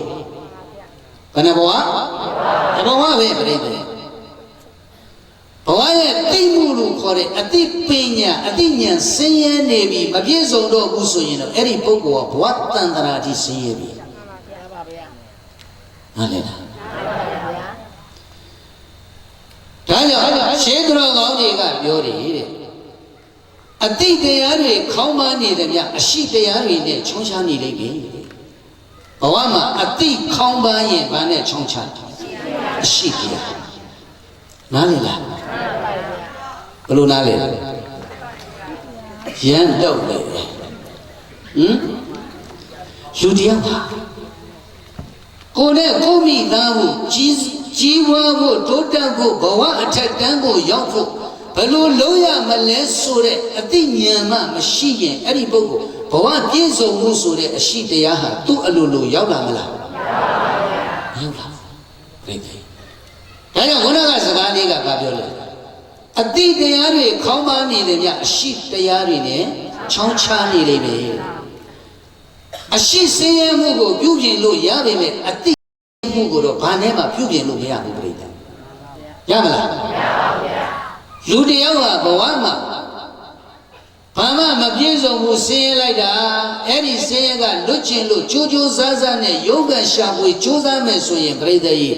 ဘဝရဲ့ပြည့်စုံမှုဆိုတာရနိုင်သလားမရနိုင်ဘူးလားမရနိုင်ပါဘူးဗျာဒါပေမဲ့လို့ကြီးဝါတိုးတက်အောင်ဘယ်လိုလုပ်ရမလဲဘယ်လိုဖန်တီးတိဆောက်ရမလဲဆိုတဲ့အသိမှမရှိရင်တော့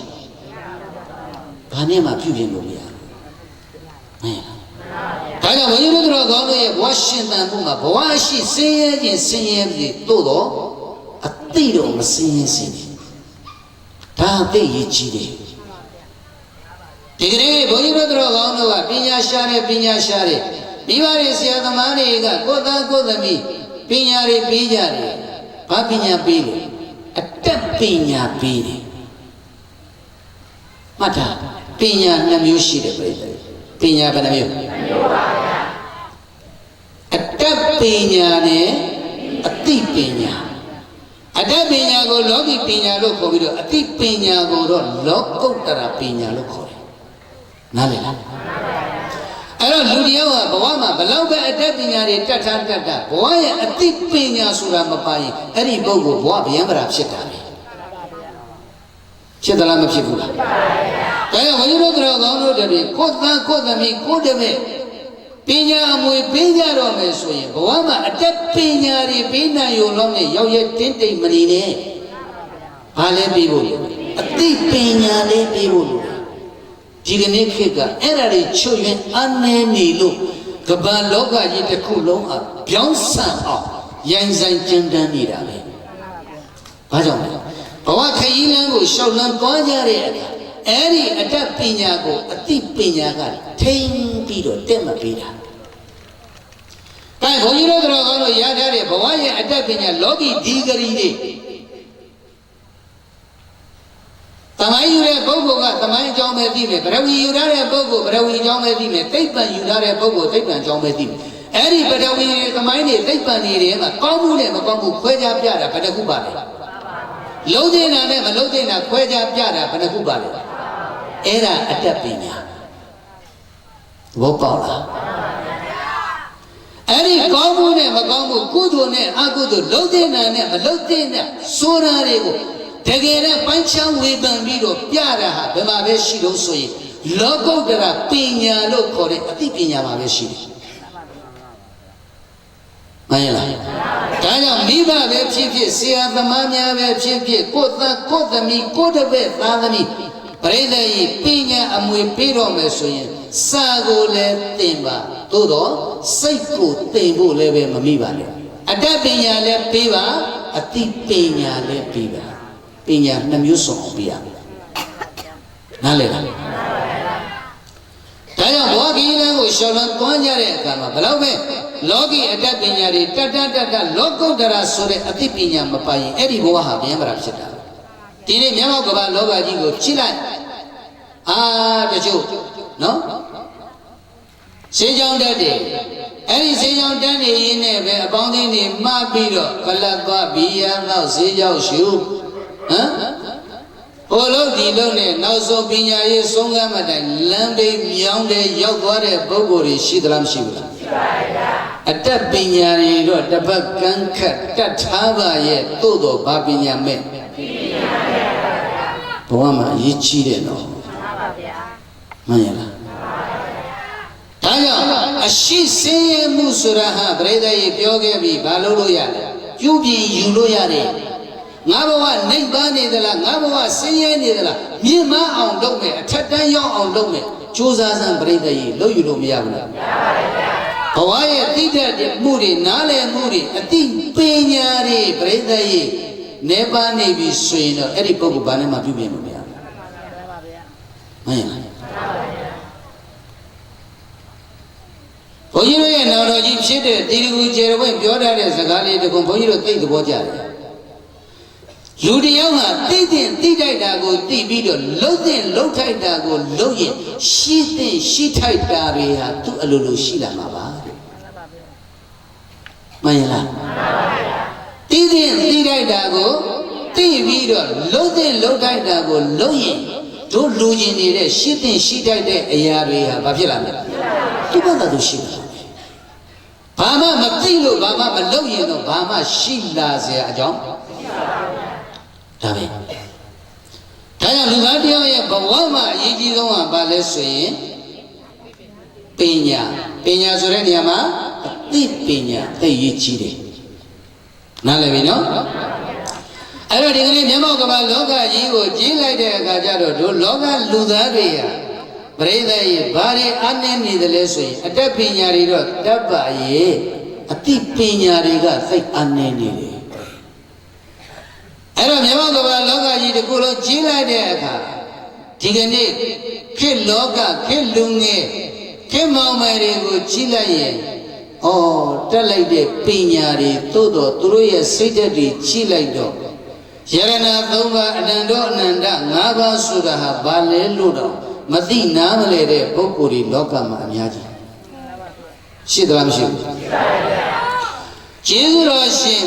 မဟာခန္ဓာယုံဆရာတော်ဘုရားကြီးရှင်သနကဘိဝန္တကလောကရဲ့အနာဂတ်ရေးကိုတွေးပြီးတော့မှ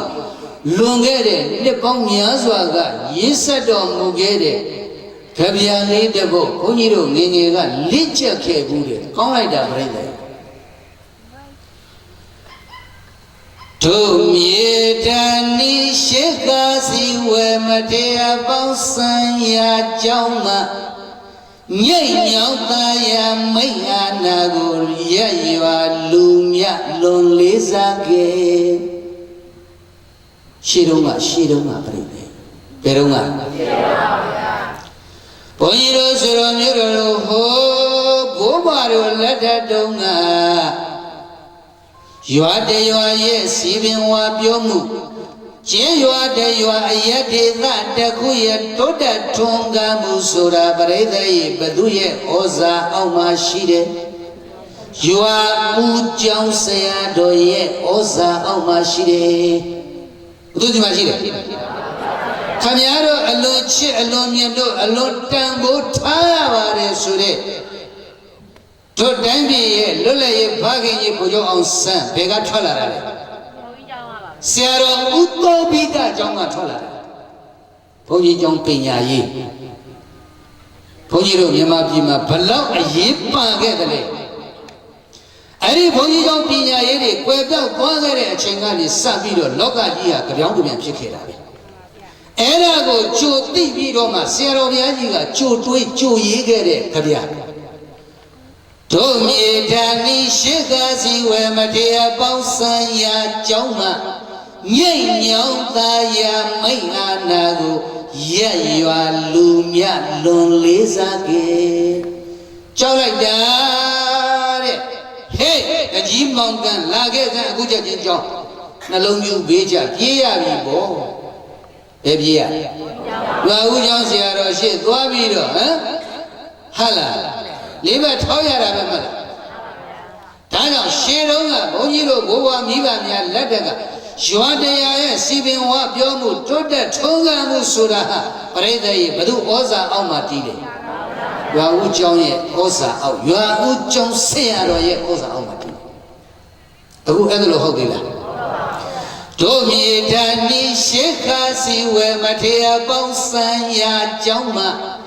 ညိတ်ညောင်းသားရမိတ်အာနာကိုရက်ရွာလူမြလွန်လေးစားခဲ့ကြောက်လိုက်တာ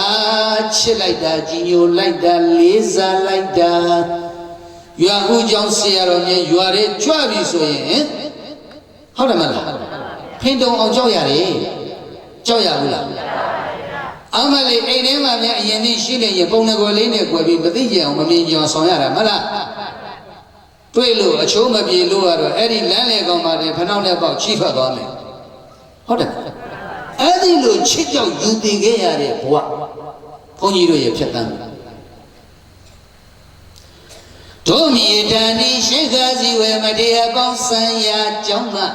ညိတ်ညောင်းသားရမိတ်အာနာကိုရက်ရွာလူမြလွန်လေးစားခဲ့ခုခါတို့နေမဟုတ်ဖွယ်၍နေပေပွားစီသာသမီတို့ဘုန်းကြီးကျောင်းတွင်စာမသိတော်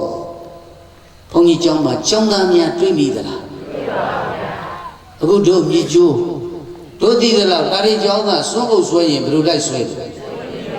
ကိုရင်ကြီးတပါးတည်းမဟုတ်ဘူးကိုရင်ကြီးကသူ့ဘိုက်သူမသိနိုင်လို့သိမ့်မဆွဲနိုင်ဘူးတော်တော့ဦးစင်းကြီးတွေဝိုင်းဆွဲနေရတယ်မလားဘုန်းကြီးတို့ငင်းငယ်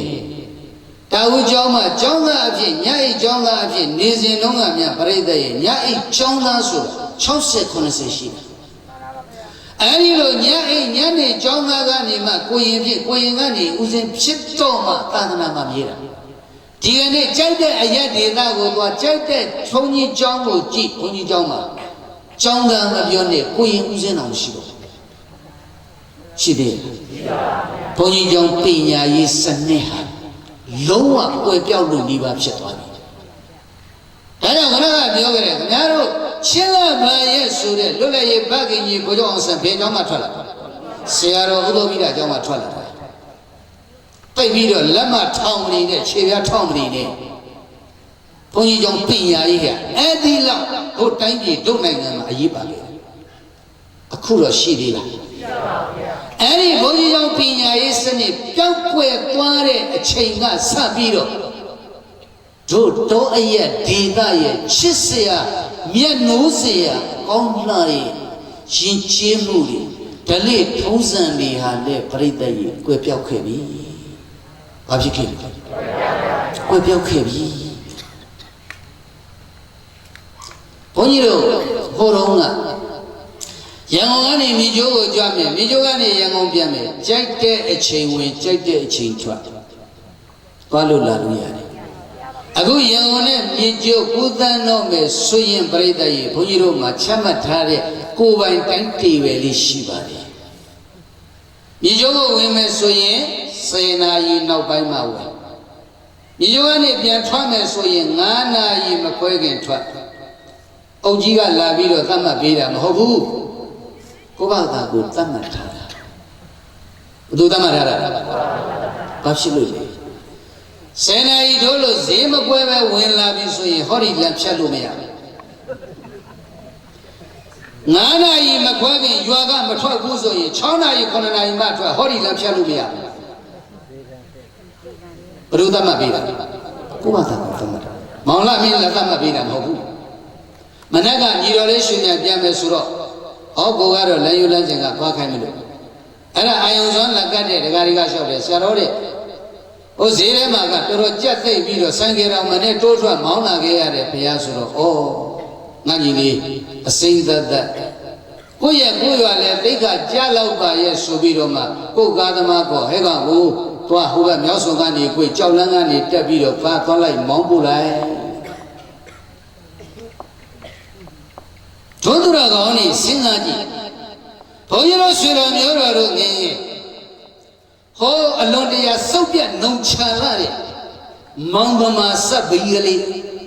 ပန်းကပါဆက်ပြီးအဆုတ်ကလေးစီးနိုင်တဲ့ခေတ်တုံးက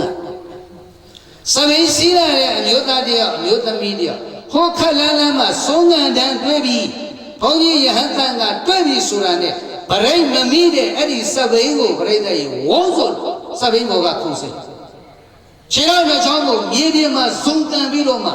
ကိုယ့်ဘာသာကိုဗရိတ်ဖမ်းပြီးတော့စပင်းလေးလမ်းပေးချဖနက်ကလေးချုပ်ဒါကဘုန်းကြီးတို့မိတဲ့ခေတ်ဘုန်းကြီးတို့မိဘတွေလက်ထက်ကာလဆိုရင်ပြိတ္တရေအဲ့ဒီလိုဘုန်းကြီးရန်တန်ဃာတွေဆရာသမားတွေစိုးငံကိုယ်တော်တွေကြွလာတာကိုမြင်ပြီးဆိုရင်ချက်ချင်းအဲ့ဒီလမ်းပေးဖုတ်တော့ဘွတ်တော်ထဲမှာသင်္ချထိုင်ပြီးတော့မှရှစ်ခိုးကြောက်ခဲ့ကြတာဟုတ်သလားမဟုတ်ဘူးလားဘုန်းကြီးတို့လက်ထဲရောက်တော့ခုနကမောင်မမဆက်ပြီးအစုပ်ကလေးစီးပြီးတော့မှလာတဲ့ပုဂ္ဂိုလ်တရားကအဲ့ဒီလိုမြင်ပြီးဆိုတာနဲ့ဝုန်းဆိုခုန်စီးပြီးတော့မှခြေလမ်း၄-၅ လက်လောက်ဒါကြတဲ့ရှစ်ကိုနင်းပြီးတော့ဖြတ်ပြီးတော့မှခြေစုံတက်ပြီးတော့စပိန်ကလေးဘေးရက်ဘေးထောက်ရက်အနက်ကလေးချွတ်လက်လေးချီပြီးတော့အယုံအတိပြုတ်ခဲ့ကြတာဟုတ်သလားမဟုတ်ဘူးလားဒီကနေ့ခေတ်အလွန်တရာမှကင်းပြီးဘုံပြတိုးတက်လာပါရဲ့ဆိုတဲ့စက်တဲ့ရင်တွေပေါ်လာတဲ့မော်တော်ဆိုင်ကယ်တွေပေါ်များလာတဲ့ခေတ်ရောက်တော့မှဘုန်းကြီးများဆုံးခံကြွလို့ရှိရင်ဥက္ကိဋ္ဌစက်ခုဆိုတဲ့တေခိယသိက္ခာပုဒ်ကသူ့အလိုလိုကျောင်းဝထွက်တဲ့ကကျိုးပြီးသားဟမ်ဥက္ကိဋ္ဌစက်ကူတဲ့ဘုန်းကြီးတန်ခါယဟန်တန်ခါတွေမြို့ထဲရွာထဲသွားမယ်ဆိုရင်ရှေ့ကိုဘယ်လောက်ပဲကြည့်ရမလဲ4000ပြိတ္တရေအခုတို့မြေကျိုးကဆရာတော်တွေစွမ်းခံကြွရင်ကိုတို့ကြည့်နေတယ်ဆရာတော်တွေကဝိနည်းတော့မလေးစားဘူးဘာကြောင့်လဲခေါင်းနောက်ပြန်ဆောင်ပြီးတော့စွမ်းခံကြွနေတယ်ဘာဖြစ်လို့စံငယ်တိုက်မှာဆိုလို့ရှိစမ်းဘုန်းကြီးတို့မြေကျိုးရောက်တိုင်းဒါရီကျောင်းရဲ့အုတ်တိုင်းပြင်ကိုမထွက်ရဘူးဝေးဆိုမသိဒုံးပြန်တွေဂျိုရုတွေမြန်လွတ်လိုက်သလားအောင်မရဘိုင်းတာထီးတွေကနဲတယ်ဘိုင်းတာမတွေကများတယ်ဟုတ်သလားမဟုတ်ဘူးဗမာတဲ့လူရင်ကြည်မှုဗမာတဲ့သာသနာတော်အပေါ်မှာယူသည်လေးစားမှုတချို့များဘလောက်အထိယုံညံ့ရိုင်းဆိုင်တယ်လဲဆိုရင်အဲ့ဒီ၄-၅ ပါးကြွတဲ့စွမ်းငံတန်းလေးတောင်ရက်မဆောက်နိုင်ဘူးဗျခင်ဗျစွမ်းငံတန်းလေးကနေဖြတ်ပြီးတော့မောင်းသွားတဲ့ပုဂ္ဂိုလ်တော်ရှိစမ်း တကယ်တို့တောသဘာဝတောဓလေ့ရဲ့မျက်နှိုးစရာချစ်ခင်စရာကောင်းတဲ့သဘာဝဓလေ့ထုံးစံတွေကဒီကနေ့မျက်မှောက်ခေတ်မှာကွယ်ပြောက်သွားပြီပြိတ္တာဝမ်းနေခြင်းကောင်းပါပါဗျာရှင်းနာစရာကောင်းလိုက်တာနော်စက္ကန့်မိုင်းအတွင်းကိုလိုရာခရီးကိုရောက်နိုင်တဲ့စက်တက်ရင်တွေပေါ်လာတော့မှတို့လောကလူသားတွေရဲ့စိတ်နဲ့စိတ်ဓာတ်တွေကဘလောက်ရိုင်းစိုင်းကြမ်းတမ်းပြီးရုပ်ညံ့စုပ်ပြတ်လာတယ်လေဆိုတာကတော့ပြောလို့ကုန်တယ်ဘွေရမရှိဘူးဒါပဲအဲ့ဒါကိုမဟာဂရယုဆရာတော်ဘုရားကြီးအရှင်ဇနကဘိဝန္တကသိတယ်ဒါကြောင့်လွန်ခဲ့တဲ့နှစ်ပေါင်း50-60လောက်ကတည်းကဆရာတော်ကအဲ့ဒါကိုတွေးပြီးတော့ရေးခဲ့တဲ့ကြဗျာဟုတ်ပါလားတို့မြေတန်ဤရှေကားစီဝေမတရားပေါင်းဆံရာကြောင့်မှငိမ့်ညောင်းသားရမိတ်အာနာကိုရက်ရွာလူမြလွန်လေးစားခဲ့ခုခါတို့နေမဟုတ်ွယ်၍နေပဲပွားစီသားသမီးတို့ဘုံကြီးကြောင်းတွင်စာမသိန်းတို့ထို့ပြင်မြို့နေကလေးတွေကတို့မေဘာသာတို့ဖေးစာကိုသင်ရကောင်းမြမထင်ကြပဲပြင်ကလာပေးစာပတ်ထွေကိုအလေးကရုအရေးပြု၏ဘုန်းကြီးတို့တိတတ်တဲ့အချိန်ဒီအင်္ဂလိပ်စာသိမယ်ဆိုရင်ခိုးကြောင်ခိုးဝက်သင်ရတာရှေ့ဆရာတော်တမတော်တွေကတိတ်မုန်းတီးနာကြည့်တာအင်္ဂလိပ်စကားကိုဘာပြောတယ်မှတ်လဲတိရစ္ဆာနကထာတဲ့ဗျာပြောဘာကထာတရိစ္ဆာန်စကားတွေရှေ့ဆရာတော်ကြီးတွေပြောတာနော်အခုဘုန်းကြီးတို့တိုးတက်ခင်မီလာလို့သာဘုန်းကြီးတို့သာသနာပြုလုပ်ငန်းတွေကနိုင်ငံတကာနဲ့ရင်မောင်တန်းနိုင်ငံတကာနဲ့ဆက်သွယ်ပြီးတော့လှုပ်ဆောင်ရတဲ့ခေတ်ကိုရောက်လာတော့အင်္ဂလိပ်စကားဆိုတာမတက်မဖြစ်အနေဒါရောက်လာလို့သာဆရာတော်ကြီးတွေလက်လျှော့ပြီးတော့သင်ခွင့်ပေးတာရှင်းဆရာတော်ဘုရားကြီးများကတော့အင်္ဂလိပ်စာဆိုရင်တိရစ္ဆာနကထာမသင်ရဘူးဘုန်းကြီးတို့နိုင်ငံခြားထွက်မဲ့အချိန်ကြီးခိုးသင်ခဲ့ရတာဒါကြောင့်လည်းအိမ်နဲ့လဲတော့မကွဲတာပဲနော်ဒါမဲ့ပြိတ္တာခေမီတိုးတက်ဖွံ့ဖြိုးလာပါပြီဆိုတဲ့ဒီကနေ့မြတ်မောက်ကမ္ဘာလောကကြီးမှာခေလူငယ်တွေက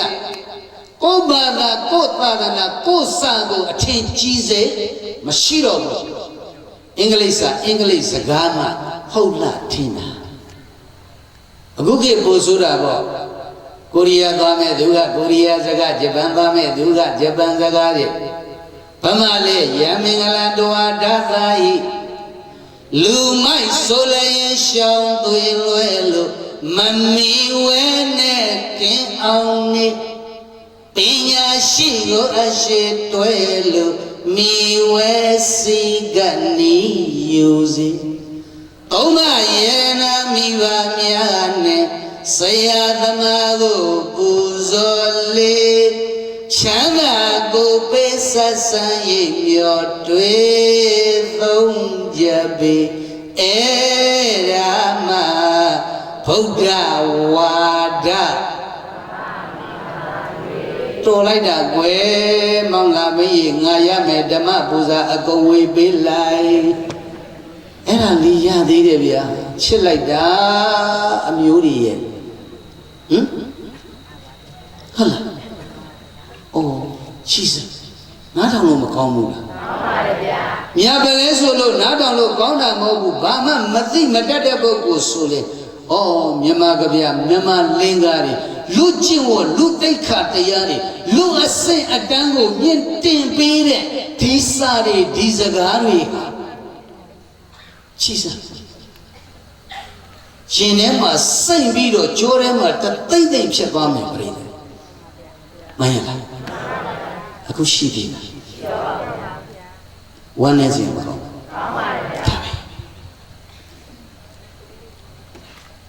ထို့ပြင်မျိုးနေကလေးတွေကထို့မေဘာသာထို့ပေစာကိုသင်ရကောင်းကြမတင်ကြပဲပြင်ကလာပေစာပတ်တွေကိုအလေးကရုအရေးပြု၏ဘုန်းကြီးကြောင့်ပညာရေးပြတ်သုံးသွားကြတဲ့ကလောကကြီးပြည့်စည်လာတယ်အထူးသဖြင့်တို့ရဲ့တောစရဲ့တောတဘာဝတွေလုံးဝပျောက်ကွယ်သွားခဲ့ရတာ မှန်ရလားယခုလိုသာနဲ့ပေါင်းကြလျင်မြမပြည်ဘွားတိုင်းရင်သားတို့ဖယားကိုစွန်တရားစွန်၍မှန်စွာမြတ်တန်ဃာတိအဲဒီလိုကာလတွေရှေ့ကြလာပြီဆိုရင်ပြိဿရေတို့လူမျိုးတွေတို့နိုင်ငံသားတွေကတဖြည်းဖြည်းနဲ့ဘာကိုစွန့်တော့မယ်ဖယားတရားသံဃာယရဏသုံးပါးကိုဘာလို့တော့မလဲအခုတော့စွန့်နေကြပြီမလားအမလီဟိုကိုရောဘာဖြစ်တယ်ဟိုဘုန်းကြီးဘာလုပ်တယ်လက်ညှိုးလေးတစ်ချက်တောက်လိုက်တာနဲ့ကတောက်ဆိုလိုက်ကလေးပေးရှယ်ကလေးပေးလိုက်သူများပြုတဲ့အကုသိုလ်ကိုတမင်တက်တက်အချောင်းကြီးယူတာဟုတ်တယ်မလားမပြေမထိုက်တဲ့ယရဏသုံးပါးအနန္တောအနန္တငါကခင်ပွန်းကြီး7ပါးပြစ်မှားကျင်တိုင်းပြစ်မှားစော်ကားကျင်တိုင်းစော်ကားခမရတို့ဘေးဆိုးကတ်ဆိုးအန္တရာယ်ဆိုးတွေကြတာနဲတော့နဲသေးတယ်လို့ပြောလိုက်ချင်းရှင်းလားမကျင်တဲ့ရင်မြေကျိုးတရားပဲဘယ်တော့မှမပဲ့နေမဟုတ်ဘူးမြေကျိုးသားနားလည်လားဒုဘာသာဒုသာသနာဟာဒီကနေ့အစော်ကားခံအပြစ်မှားခံသတ်သတ်ဖြစ်နေတယ်ဒီထက်ဆိုးအောင်မပူနဲ့လာလိုက်မယ်ကဘေးတစ်ခုခုနဲ့ကြပြီဆိုရင်သေလိုက်တာအလောင်းကိုထပ်အဲ့ဒါပါလေတို့ဗုဒ္ဓဘာသာမြန်မာလူမျိုးတွေကဖရာတရားတန်ခါဆိုတဲ့မစော်ကားမပြစ်မှားထိုက်တဲ့အရာတွေရဲ့အပေါ်မှာစော်ကားခြင်းတိုင်းစော်ကားပြစ်မှားခြင်းတိုင်းပြစ်မှားနေတဲ့အတွက်တာတို့များဒီကနေ့ဒီဘေးတွေကြုံရတာဒါကြောင့်ဆရာတော်ကြီးကဒါကိုကြုံမြင်နေပြိတ္တိယခုလိုသာနေပေါင်းကြလေမြမပြည်ဘွားတိုင်းရင်သားတို့ဖယားကိုစွန့်တရားစွန့်၍မှန်စွာမြတ်တန်ဃာတိထိုကလူမြတ်ကိုခြင်းအပြင်တရားမပါအမစာကြောင့်မြတ်စွာထိုးထပ်တိုး၍ပြက်လေရှစ်ဆက်ဘာဖြစ်အောင်မှာတိုးပြီးတော့ပျက်စီးအောင်မှာဆုံးရှုံးရအောင်မှာမှတ်ထားနော်လူတကူစားလောက်ရှိတဲ့တပတ်တွေဆောင်းသားကြခမည်းတော်မျက်ရည်ဘယ်တော့မှမဆဲကြရဘူးတေးကြတယ်ရှင်းလားဘောပါတယ်နော်ထို့အတွက်မြတ်ပြဖုံးပရာတို့မလတ်စေရကိုဒေသ၌သိပ္ပဝိဇာပြတ်တဲ့ရာကိုကောင်းစွာပိုင်ပြသနိုင်မှဘုံတိုင်းဟောပြဩဝါဒလိမသွေမလန်လိုက်နာခံလိုက်ရကိုမှုနှုတ်ပြောင်းစိတ်လဲကောင်းလေတဲ့ဒီကနေ့ဘုန်းကြီးတို့လောကလူသားတွေပြိတ္တိကာယကအပြစ်တွေဝစီကအပြစ်တွေမနောကအပြစ်တွေမဖြစ်စေဖို့အတွက်ယူဝဦးကျောင်းဆရာတော်ဖယားမြတ်တတိပြုတော်မူကြပါတဲ့ဗျာဘသူတိုက်တွန်းခဲ့မဟာကန္တာယုံဆရာတော်ဘုရားကြီးအရှင်ဇနကဘိဝန္ဒကဘာကျော်ကျမ်းကြီးကျမ်းသေးပေါင်းများစွာကိုရေးသားတော်မူခဲ့တဲ့ဆရာတော်ကြီးကြည်စံလွန်ခဲ့တဲ့နှစ်ပေါင်း60လောက်ကရေးခဲ့တဲ့ကြပြလောကအရေးသာသနာအရေးကိုဆရာတော်ကြီးရဲ့ယဟန္တာကြီးများဖြစ်နေရောသလားကြိုတွေးပြီးတော့ရေးခဲ့တဲ့ကြပြဒီကနေ့ပြိဿကြီးတေချာပေါက်ဖြစ်နေသလားဖြစ်မနေဘူးလားဖြစ်နေပါဗျာသတိပြုပါနော်ဆရာတော်ဘုရားကြီးကအနာဂတ်နိုင်ငံတော်အရေးအနာဂတ်ဘာသာသာနာအရေးကိုအဲ့ဒီလိုကြိုတွေးပြီးတော့မှကြောင်းကြဆိုင်ဥပန်တော်မူလို့ရစ်ဆက်ခဲ့တဲ့ကြပြဘုန်းကြီးတို့ဟို14နှစ်သားကလေးဘဝလူမမေအရွယ်ကကြက်ခဲ့ရတာဒီနေ့ဒီအချိန်ဒီမမေ့သေးဘူးအခုမှလှန်ပြီးတော့ကြက်ခဲ့တဲ့ဆံမဟုတ်ဘူးကြပြမဟုတ်ဘူးနှလုံးသားထဲမှာစွဲနေတာကောင်းလို့ပြိဿကြီးတန်ဖိုးရှိပါဆိုတော့အနည်းချုပ်ပြန်ပြောရရင်တို့လောကလူသားတွေဟာတပြေးပြေးနဲ့ဘာဖြစ်လာလဲအသိဉာဏ်တွေကန်းလာတဲ့အသိပညာတွေမဲ့လာတယ်ဒ ဒါကြောင့်ကမ္ဘာလောကကြီးတစ်ခုလုံးဟာတဖြည်းဖြည်းနဲ့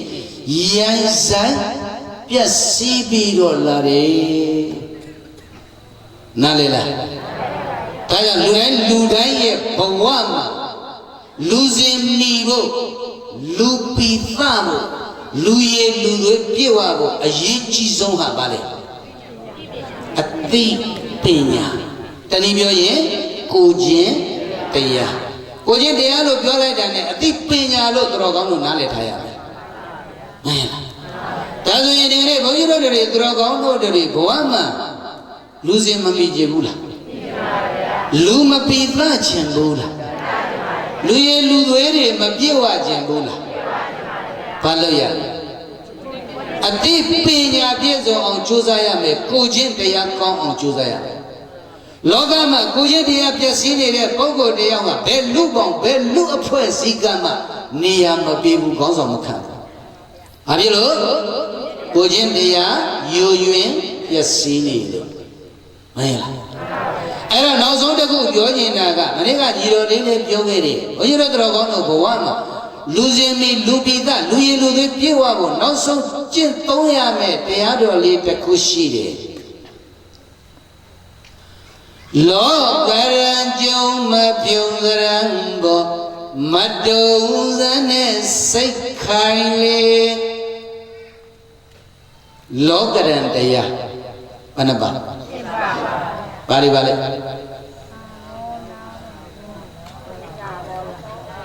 မနေ့ကပဲရွှေမြိုင်ဆူပြသွားတာငါကြားလိုက်ပါတယ်အကြောင်းကနေ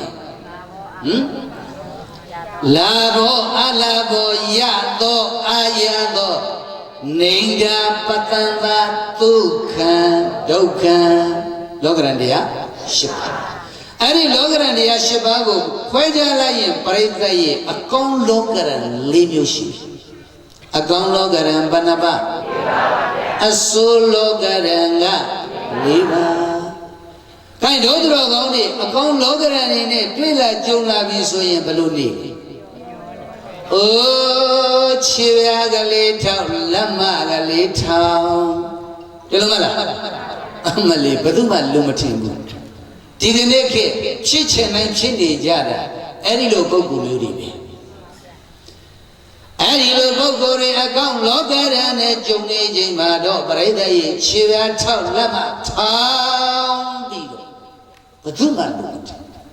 ဒီပုဂ္ဂိုလ်တွေကပဲအစွတ်လောကရန်၄မျိုးကြုံရပြီလဲဆိုတော့ပါပြီ။အိုးကဲတော်မူကြပါဝိုင်းတော်မူကြပါမျက်ရည်နဲ့မျက်ခွဟုတ်လားအကောင်းလောကရန်နဲ့ခံစားနေစဉ်အချိန်တော့ကတော့ဘယ်သူမှလူမတင်ခဲ့တဲ့ဟာကအစွတ်လောကရန်နဲ့ကြုံရပြီလဲဆိုတော့ငိုလိုက်ယူလိုက်ကဲပါယူပါရစားစားနဲ့အဲ့ဒီလိုပုဂ္ဂိုလ်မျိုးဟာပြိဿရေမှတ်တာလူစဉ်မမီလူမမီတာလူရည်လူသွေးမပြေဝတဲ့သူတွေဟုတ်ပါရဲ့အခုဒီကနေ့တို့အမျိုးတွေလည်းပဲမှာဆွဲထားတဲ့ဟိုပြောင်းနဲ့အရာကြီးကိုဘာလို့ခေါ်လဲဝိသေသအနေနဲ့ဘာခေါ်လဲရွှေလို့ခေါ်တယ်ဆိုတော့အဲ့ဒီရွှေဆိုတဲ့အရာဟာရွှေကောင်းတစ်ခုဖြစ်ဖို့အတွက်ရွှေရဲ့အရေးချင်းတွေရှိတယ်ဘာတွေရှိလဲမထတို့အမျိုးတွေရွှေဆိုတာနန်းဆွဲလို့မပြတ်ရဘူးတူနဲ့ထုလို့မကွဲရဘူးမီးနဲ့ဖုတ်လို့မမဲရဘူးနန်းဆွဲလို့ပြတ်သွားမယ်တူနဲ့ထုလို့ကွဲသွားမယ်မီးဖုတ်လိုက်လို့မဲသွားမယ်ဆိုရင်အဲ့ဒီရွှေကရွှေကြီးရွှေသွေးမပြည့်ဝတဲ့ရွှေပဲဟုတ်ပါလားလူဆိုတာလည်းဒီတိုင်းပဲမှတ်ထားလူတိုင်းကြုံရနိုင်တဲ့ကြုံရတတ်တဲ့လောကရန်တရားတွေနဲ့တွေ့ကြုံလာတဲ့အခါခုနကပြောသလိုအကောင်းလောကရန်နဲ့တွေ့နေချိန်မှာခြေဓာတ်တွေတော့လက်မတွေတော့အစိုးလောကရန်အနေနဲ့တွေ့ပြီလဲဆိုရောကဲပါယူပါတစားစားနဲ့ညင်းညူအော်ဟစ်ငိုကြွေးနေမယ်ဆိုရင်အဲ့ဒီပုဂ္ဂိုလ်ဟာလူစဉ်မမီလူမပီသလူရည်လူသွေးမပြေဝတဲ့ပုဂ္ဂိုလ်ပဲတော့ပေါ့တယ်နော်ဒါဆိုရင်သိကြတာတစ်ခုကတော့ပြိဿကြီးဘုန်းကြီးတို့တော်ကောင်းတို့ရဲ့ဘဝမှာအရင်အကြီးဆုံးအရာဟာဘဝမှာလူစဉ်မီဖို့လူပိသဖို့လူရည်လူတွေပြေပါနားလည်လားဘာကိုလက်ကင်ထားကိုကျက်တရားကိုလက်ကင်ထားပါ အတိပညာလို့ခေါ်တယ်ကိုကျင့်တရားနားလည်ပြီနော်ပေးရတဲ့ခေါင်းစဉ်က15မိနစ်မြင်ကြော်သွားပြီလားငါအုပ်ကြီးဖြတ်လာတယ်မင်းတို့ငါလာမြောက်ကိုမကြော်သေးပါဘူးခင်ဗျာတော်ပြီဒါပဲသဘောပေါက်ပြီလားကျန်တဲ့ဆက်ပြောနေရင်မိုးလင်းသွားမယ်ညာတို့ကအကဲကြီးထူတယ်ဘုန်းကြီးတို့ဆရာသမားများကတာရီပဲဖြစ်ဖြစ်နာရီပဲဖြစ်ဖြစ်တနာရီဝဲနန္နာရီဟောဘုန်းကြီးတို့ကဆရာသမားတွေပလင်တင်လို့မြန်ဟောခွင့်ရဟောပြီလဲဆိုရောဩပူဇံတော်တပည့်တွေပူဇံတော်အတိုင်းပဲရှည်လိုက်တာတဲ့သူတို့ဗာမြန်းမြင်လိုက်လဲမသိဘူးဒီတပြည့်လူမြေကျိုးသားတွေကသိကြောက်เสียကောင်းတယ်နော်အဲ့ဒါပဲအခုလည်းမင်းညကညီတော်လေးကနန္နာရီနဲ့15လောက်ဟောသွားတော့ဒီကနေ့သူ့အကိုကနန္နာရီ30လောက်ဟောရင်တော့တို့ညီကိုနှစ်ပါးဒီပလင်တက်ခွင့်ရမှာမဟုတ်တော့ဘူးအဲ့ဒီတော့မောင်ရွှေမြန်ကြီးငါလည်းရောက်ရအရက်ကဖြတ်မှဖြစ်လိမ့်မယ်ပြန်ပြောတရားကောင်းစဉ်ဟောပေါက်ပြီလားလူမလောက်ပါနဲ့ဒီကနေ့ခေတ်ကလူတွေများနေလို့ကိုဟာမမသိသူဟာမမသိသူပစ္စည်းမမသိကိုပစ္စည်းမမသိကိုရတဲ့မမသိသူရတဲ့မမသိအတင်းအကျပ်လူကျင်တိုင်းလူနေလို့လူဆိုတာပျောက်ပြီးတော့လူတွေကများနေတယ်ပြိဿကြီးဒါကြောင့်ပြီးအောင်ပြောဘာတရားလူသိပြီနော်တော်ပြီဒါဆိုနှစ်ချက်ပဲရှိတယ်နောက်ဆုံးပြောတဲ့စကားလူပိသဝဆိုရင်နံပါတ်1အသက်အရွယ်ငယ်ရွယ်တုန်းမှာပစ္စုပန်ချမ်းသာရေးအတွက်ဥစ္စာရှာအရှာမလဲနံပါတ်2ကဘဝတန္တရာချမ်းသာရေးကုသိုလ်ရှာဘဝတန္တရာအတွက်အဲ့ဒီဥစ္စာနဲ့ကုသိုလ်ကိုဘယ်အချိန်မှရှာရမလဲအသက်အရွယ်ငယ်ရွယ်တုန်းခွန်အားပလာတွေတန်မာကောင်းမွန်တုန်းအချိန်မှာဘာကိုဦးစီးပြီးရှာလဲအသိဉာဏ်ကိုဦးစီးပြီးတော့ကိုချင်းသိက္ခာနဲ့ဘဝခရီးလမ်းကိုတက်မှတ်ပြီးတော့မှရှာဖွေမယ်ဆိုရင်အဲ့ဒီပုဂ္ဂိုလ်ဒီပစ္စုပန်ချမ်းသာဘဝတန်တရာချမ်းသာရနိုင်သလားမရနိုင်ဘူးလားဒါဆိုရင်အဖြေကရှင်းသွားပြီဘာမှဆက်ပြောဖို့မလိုတော့ဘူးဟုတ်နော်သံဃာရသောတစိတ်ဒိဋ္ဌဝဝိတံတေတဝတယောပဝိဓမ္မနာဝသမရုံရှာတရံသူဘဝတာဂရံဣမဓမ္မတေတကယနိဟောကြားမြတ်တရားကိုဩဒဝါနာကောင်းစွာကြည်မြူနာယုမသာခွင့်ရကြကုန်သောတောင်းနေတရားချစ်ခင်သူတော်စင်ဖြစ်ကြသည့်သင်တရားနာပရိသတ်ပေါင်းသူတော်ကောင်းတို့သည်သံဃာရသောတန်သံဃာရာဒီဟူသောရေအလင်းကိုစိန်ဒိတ်တဝါဖြတ်ကြကုန်၍တယောဘဝေကမရူပအရူပဟုဘဝသုံးဓာတ်ဘုံ3ရပ်ကိုဝိရဒတဝမဉ္ဇဉ်40ရောင်စုံတည်၍ဘာဟုကွယ်ပြည့်စည်နိုင်ကြကုန်နေဖြစ်၍ဓမ္မနာဝလေးပေါင်းမဲ့ခင်သင်္ဘောရည်ကြီးပေါ်သို့သံဃာတော်ရှာကောင်းစွာတသိကြကုန်လျက်ဘဝနာကရဘဝပင်လေသံဃာရဆိုတဲ့ဟောရီမြင့်ပြင်းကျဲကြီးကိုတရံသူကောင်းစွာမသွေကိုမြောက်တော်မူနိုင်ကြပါစေကုန်သတည်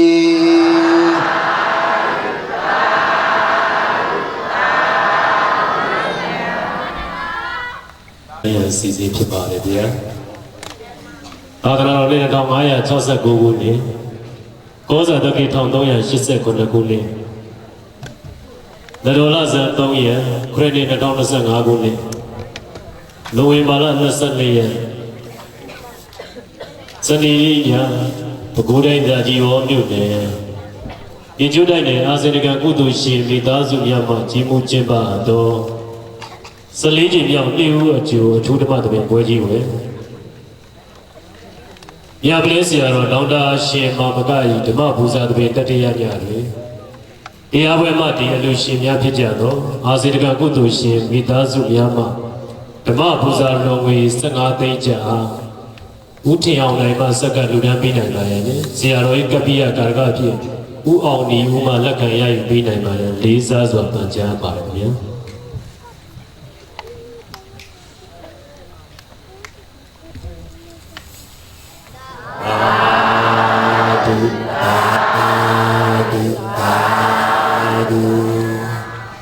ဆလဗီ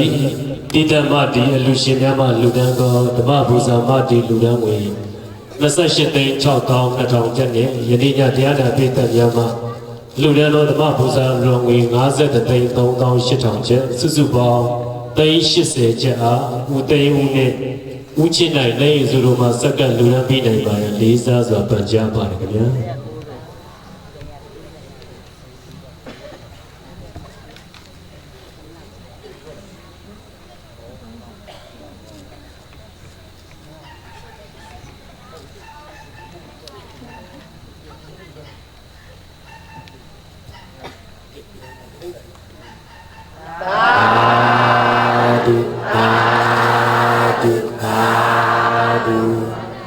ဒီနေ့ညဓမ္မပူဇာပြီးတော့ငွေစုစုပေါင်းမှာ65 သိန်းကျပ်ဖြစ်ပါတယ်ဗျာဆက်လက်ပြီးကျေးဇူးတော်ရှင်ဆရာတော်ရှင်သူမြတ်ဗျာဖရာမဲနဲ့လူတန်းပြနိုင်ပါရဲ့ဘုရားတပည့်တော်ကျေးတော်ဥက္ကဋ္ဌကိုတင်ဆက်လျှောက်ထားအပ်ပါပြီဗျာအားလုံးပဲမိတို့ရဲ့လက်ထဲမှာရှိတဲ့မန္တလေးတွေကိုဒီချက်ကြည့်တတ်တာပါ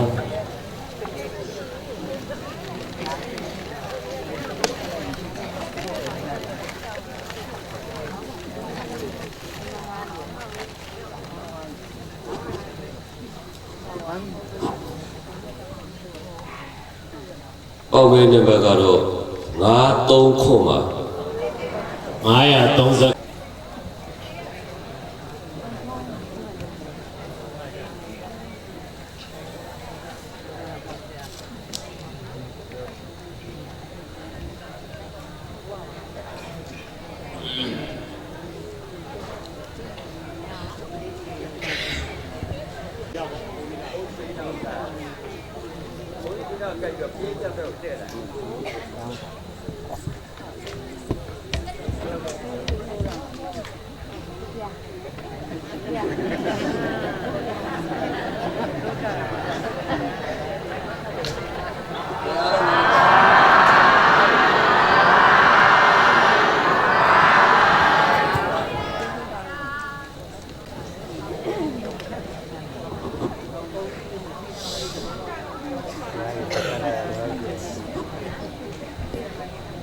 ဒီအတပည့်တော်ဤလူတန်းမှုအဆုစုတို့အား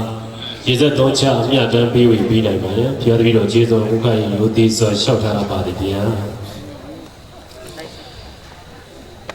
အဲ့တော့ဒီနေ့ဘုန်းကြီးတို့သူတော်ကောင်းတို့ဟောကြားနာကြားရည်ရွယ်ရတဲ့ဓမ္မသဘင်ရရှိလာသောဓမ္မပူဇာနဝကမ္မအလူတော်ငွေတို့မှဘုန်းကြီးတို့ငကိုမူလရည်ရွယ်ရရှိတဲ့အတိုင်းဘုရားမြတ်ကွန်လန်ကွန်ကရစ်လန်ခင်းနိုင်ရန်ဘုန်းကြီးတို့အလူတော်ငွေကျပ်10 သိန်းလူရန်ပေးပါတယ်ပြီးတော့ဒုတိယနေရာဌာနအဖြစ်နဲ့အာဇရိကံကုသိုလ်ရှင်များရဲ့နေ့စဉ်ဓမ္မသဘင်မပြောက်ွယ်သွားရလေအောင်မရဆိုင်သွားရလေအောင်လို့အာဇရိကံဓမ္မသဘင်အတွက်လည်းပဲဘုန်းကြီးတို့ဘဝကမ္မလူတော်ငွေကျပ်10 သိန်းပြန်လဲလူရန်ပေးပါတယ်ပြီးတော့ကျေအောင်ကျေမှုဖြစ်တဲ့မောင်လာမင်းကဥဆောင်ပြီးတော့မှဆောက်လုပ်နေတဲ့ဆောက်လုပ်တော့မဲ့ဘုန်းကြီးတို့ရွာလေတောင်လန်းရွာလေကွန်ကရစ်တရားအတွက်လည်းပဲနဝကမ္မအလူတော်ငွေကျပ်10 သိန်းဘုန်းကြီးတို့လူတန်းပေးပါတယ်ပြီးတော့ဘုန်းကြီးတို့ရဲ့အဖိုးအဖွားအပိမေတို့ကောင်းချရဘုန်းကြီးတို့ရဲ့ဇတိချက်မြုပ်မူလပင်ရင်းဖြစ်တဲ့ပြီးတော့ရေးစီရီတော်ဓမ္မယုံတော်ကြီးဆောက်လုပ်နိုင်ရန်အတွက်လည်းပဲဘုန်းကြီးတို့နဝကမ္မလူတော်ငွေကျပ်10 သိန်းလူတန်းပါတယ်အဲ့ဒီလူတန်းမှုအဆုစုဟာ ဘုန်းကြီးတစ်ပါးရဲ့ဘုန်းကြီးတစ်ပါးတည်းရဲ့ဓမ္မဒါနကောင်းမှုအဖြစ်မဟုတ်ဘဲနဲ့ဘုန်းကြီးနဲ့အလုံးစုံမိသားစုတွေညီကိုမောင်နှမတွေစုပေါင်းပြီးတော့လူရန်နဲ့ကုသိုလ်ဒါနဖြစ်သည့်အတွက်တန်ကြောင့်အလုံးတော်ကောင်းတွေဝမ်းမြောက်နှုတ်မော်တာတုသုံးကြိမ်ခေါ်ဆိုကြပါအောင်စို့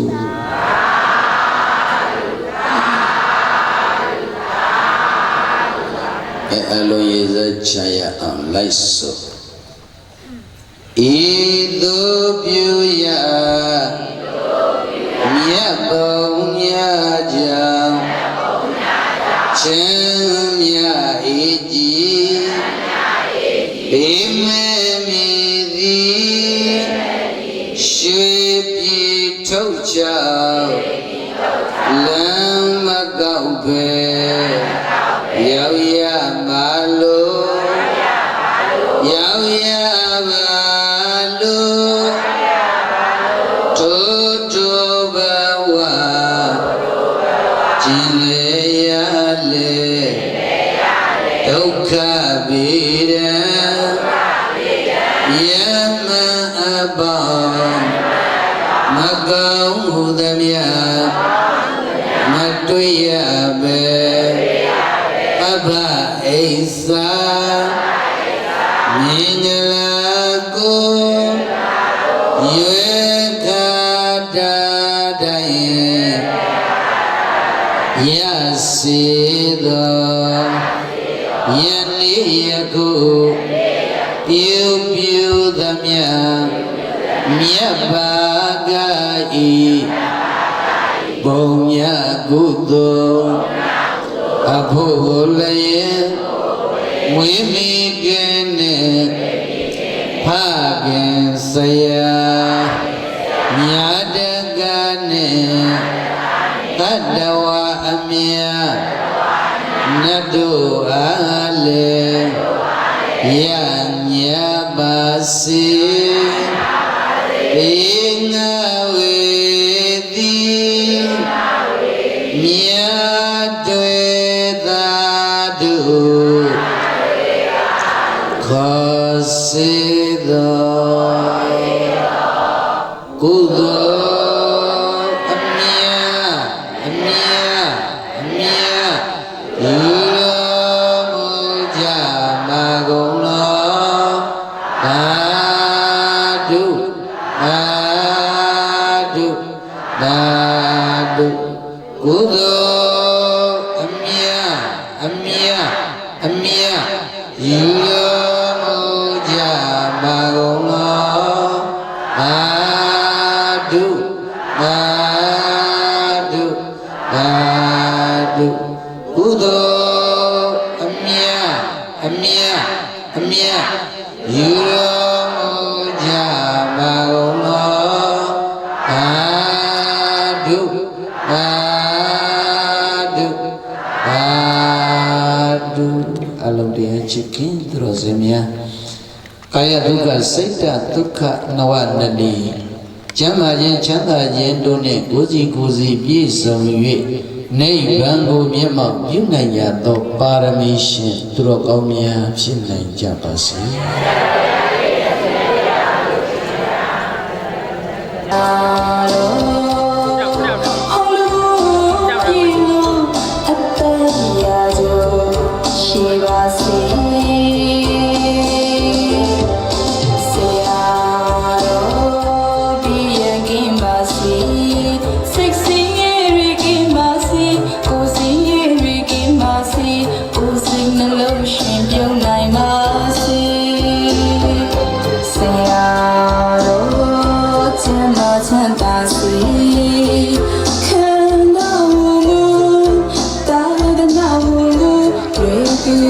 ဆောင်ရွက်နိုင်မှာ